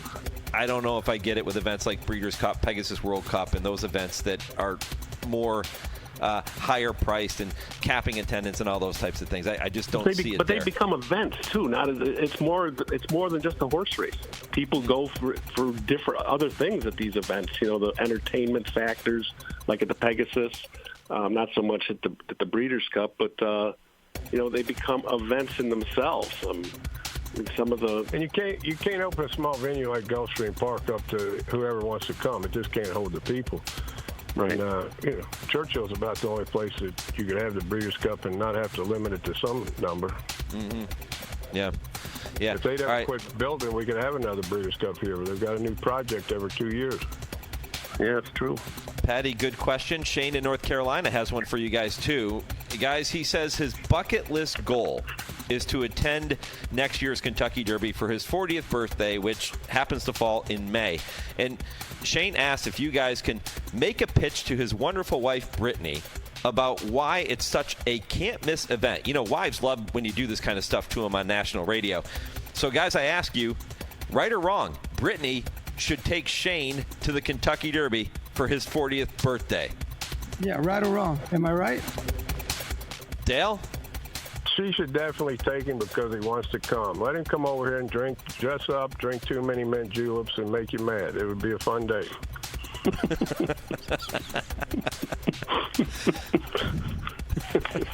Brittany, Tim, what do you think? Brittany, you got to take Shane to the Kentucky Derby. It's one of the sporting events, and I'm assuming that your husband is a big sporting fan, that you have to see before you kick, and you will have fun too, Brittany. I mean, you can get a big old floppy hat, get all dressed up, people watch. You might not even have to make a bet, but you can watch all the other people do it. And just the spectacle of seeing a Kentucky Derby with 150,000 people when they, when they sing at My Old Kentucky Home, even if you're not from Kentucky, it hits you. It's an event that if your husband really wants to go, you should be the good wife and say, let's go do it. And, and then when you guys get home, you can make him sit through marathon Desperate Housewives. Yeah, but if you let him come, I'll meet up with you and show you around a little bit. How about that? You can't beat that. That's a can't miss offer. Well done. And Shane in North Carolina writes into the show just about every single week. So, yeah, we really appreciate it. And, looking forward to that Kentucky Derby coming up on the first Saturday in May 2026. All right, one more for you guys. How about this? I'm driving around the other day, and I'm walking around some of the stores after I get out of my car, and all I'm hearing is Christmas music. We're sitting here on November 22nd. I'm hearing Christmas music. We haven't even gotten to Thanksgiving yet. Christmas music before Thanksgiving. Right or wrong? Yeah, right or wrong. Am I right? Dale.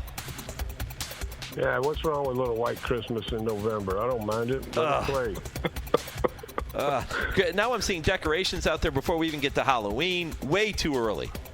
Well, it's a time of cheer. We need cheer in our lives.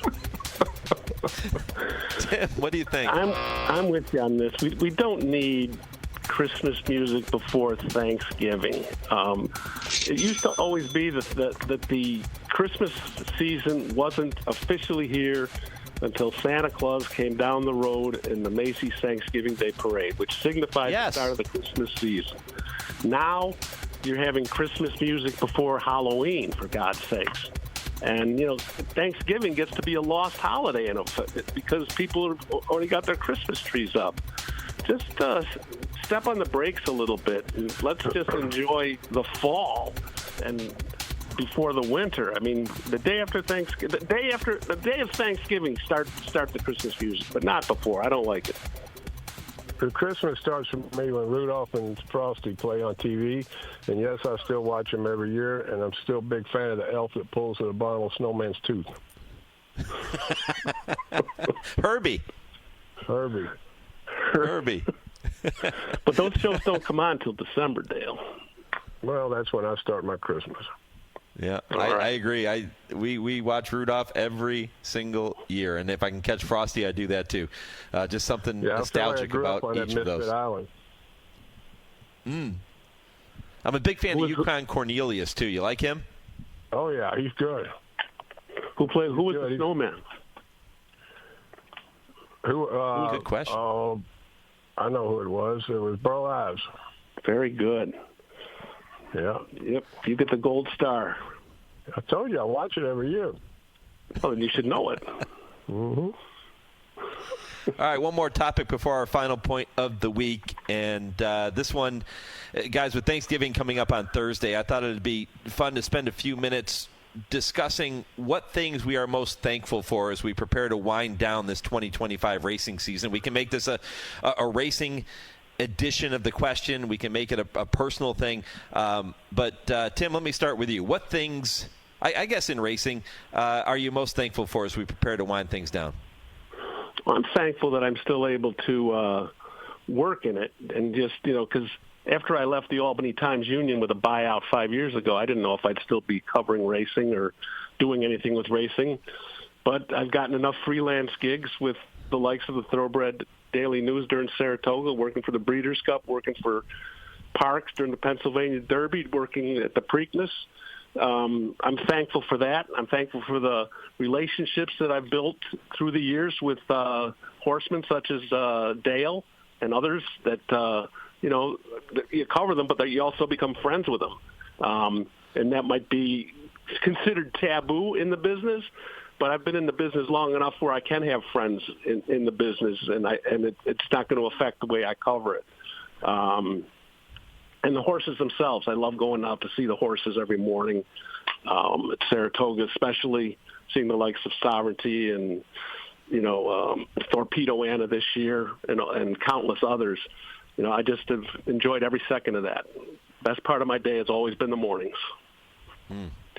This is an easy one for me. I'm thankful mostly for my healthy newborn first grandson, Henry Marshall, who was just about 3 weeks old. He's healthy and happy, and Mama came through everything good. So nothing's better than that. Yeah, amen to that. Yeah, we're all truly blessed. And I think for me, this is a time where I get to say thank you publicly to every single sponsor who has supported HRN, not just this year, but over the past 20-plus seasons since I started on radio in 2003, because they certainly put the gas in the engine, and that includes the University of Louisville, which is the sponsor of this segment every week.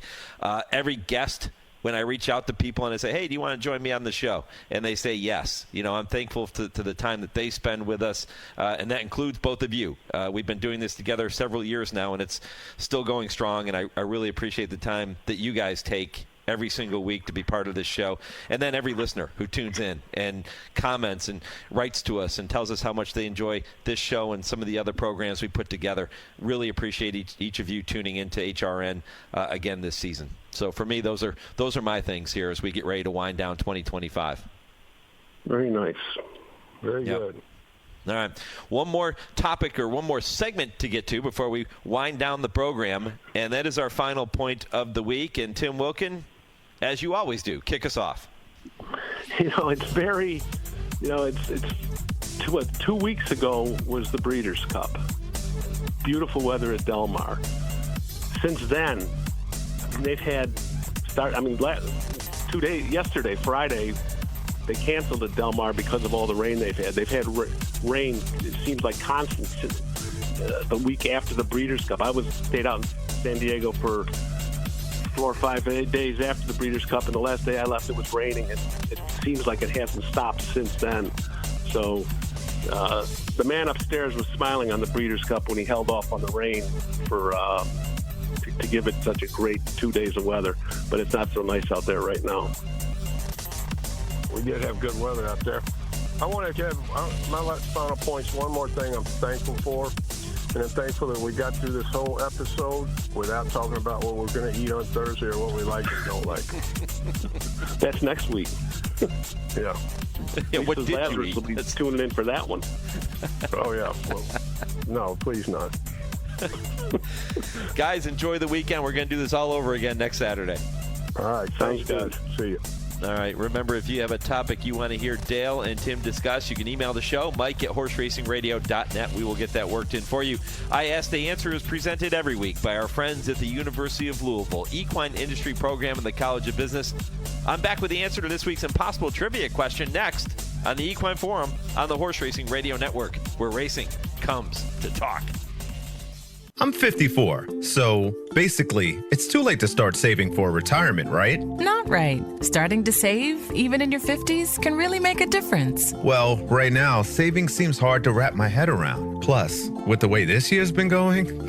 Hey, listen, it's okay. You still got this. Just go to aceyourretirement.org. It's an online tool from AARP that can help you get your retirement savings on track no matter your age. It's free and only takes about 3 minutes. I like 3 minutes. Yeah, at aceyourretirement.org, you'll chat with Avo, the friendly digital retirement coach. Just answer a few questions and you'll get a personalized plan and tips to help boost your retirement savings. Tips that are easy to understand and tailored to your lifestyle. I like that too. Plus, it's sponsored by AARP, so you know they got your back. Just head to aceyourretirement.org and make your plan to start saving for retirement. Thanks. That's aceyourretirement.org. A message from AARP and the Ad Council.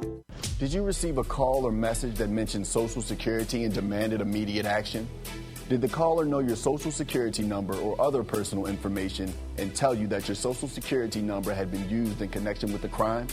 Did you feel worried that your Social Security number might be suspended, your bank account might be frozen or seized, or you could be arrested? That is not the Social Security Administration. Social Security will not threaten you, demand your personal information, or instant payment. email or text you pictures or documents, or use a real government official's name to gain your trust. Social Security does not accept payments by gift card, prepaid debit card, internet currency, or by mailing cash. Criminals use these forms of payment because they are hard to trace. Do not be fooled. Hang up. Ignore them. Report this criminal activity to the Social Security Administration Office of the Inspector General at oig.ssa.gov. Produced at U.S. taxpayer expense. 1 in 3 adults has prediabetes. 1 in 3. That means it could be you, your football buddy, your football buddy, or you, your best man, your worst man. You, your dog walker, your cat jogger. While 1 in 3 adults has prediabetes, with early diagnosis, prediabetes can be reversed. Take the risk test at doihaveprediabetes.org. Brought to you by the Ad Council and its prediabetes awareness partners. Want to get the latest HRRN content directly on your computer or mobile device? Then subscribe to our podcast using the Podbean app or Apple Podcasts. Just go to hrrn.podbean.com on your computer and click follow, or download the Podbean app and search HRRN. You can also find us on Apple Podcasts and listen to our latest episodes anytime. Don't miss a thing. Subscribe to our podcasts today. You're listening to the Equine Forum on HRRN, presented by TwinSpires. Meanwhile, Giacoso is going to stay bottled up toward the inside. Going to need to find a seam as Maui Strong Antisocial. Dream On coming with that big 4-wide move. Cairo Caper is right there and amongst horses. Giacoso going to look for a way through. Simulate is in behind horses with Enagata. They stack right across the track. Dream On toward the center. Simulate trying to run on right down the crown of the track. Giacoso, meanwhile, comes through down at the fence. Giacoso's narrowly in front. Antisocial right there. Down the far outside goes Simulate. They come to the wire. It's Giacoso took the shortest way home and wins the Secretariat Stakes. Simulate and Antisocial were in a photo there for second. After that was Enagata and Dream On. That's Jason Beam with the call of the Grade 2 Secretariat at Colonial Downs on August 9th. The winning effort for Giacoso. That was 3 starts ago. And James Scully, if you were tuned in earlier for the TwinSpires Triple Play, he feels like Giacoso is going to do it again in the Commonwealth Turf coming up later today at Churchill Downs. You can check out the podcast of that segment and this entire show on our website after I wrap things up shortly here at 11 a.m. Eastern. And, of course, you can listen to on every podcast platform. Want to remind you that you can grab a 2026 Blood Horse calendar filled with stunning Blood Horse photography for subscribing or renewing your Blood Horse magazine subscription. And you can get the articles and the stories not found online or in the daily with exclusive content that keeps you in the know, and that's straight from the heart of the racing world. Calendar supplies are limited, and offer is only valid through December. So grab your print or digital subscription today at bloodhorse.com/winter special to claim your calendar. Time now to check in with our producer, Lee Delapina, for the answer to this week's impossible trivia question. Lee? Thank you, Mike. What was the name of the 1950 racetrack film directed by Frank Capra and starring Bing Crosby? That one was called Riding High, a musical in which Crosby plays a man who defies his family to pursue his passion of racing his horse Broadway Bill to victory in the Imperial Derby. Did you get that one? That was a little tricky. Not as easy as you might think, and that's why we call it the Impossible Trivia Question here on HRRN. We'll have another one for you next Saturday morning here on the Equine Forum. So I was thinking, as we were walking through and Dale and Tim were talking about what they were most thankful for, and then I passed along some of my thoughts.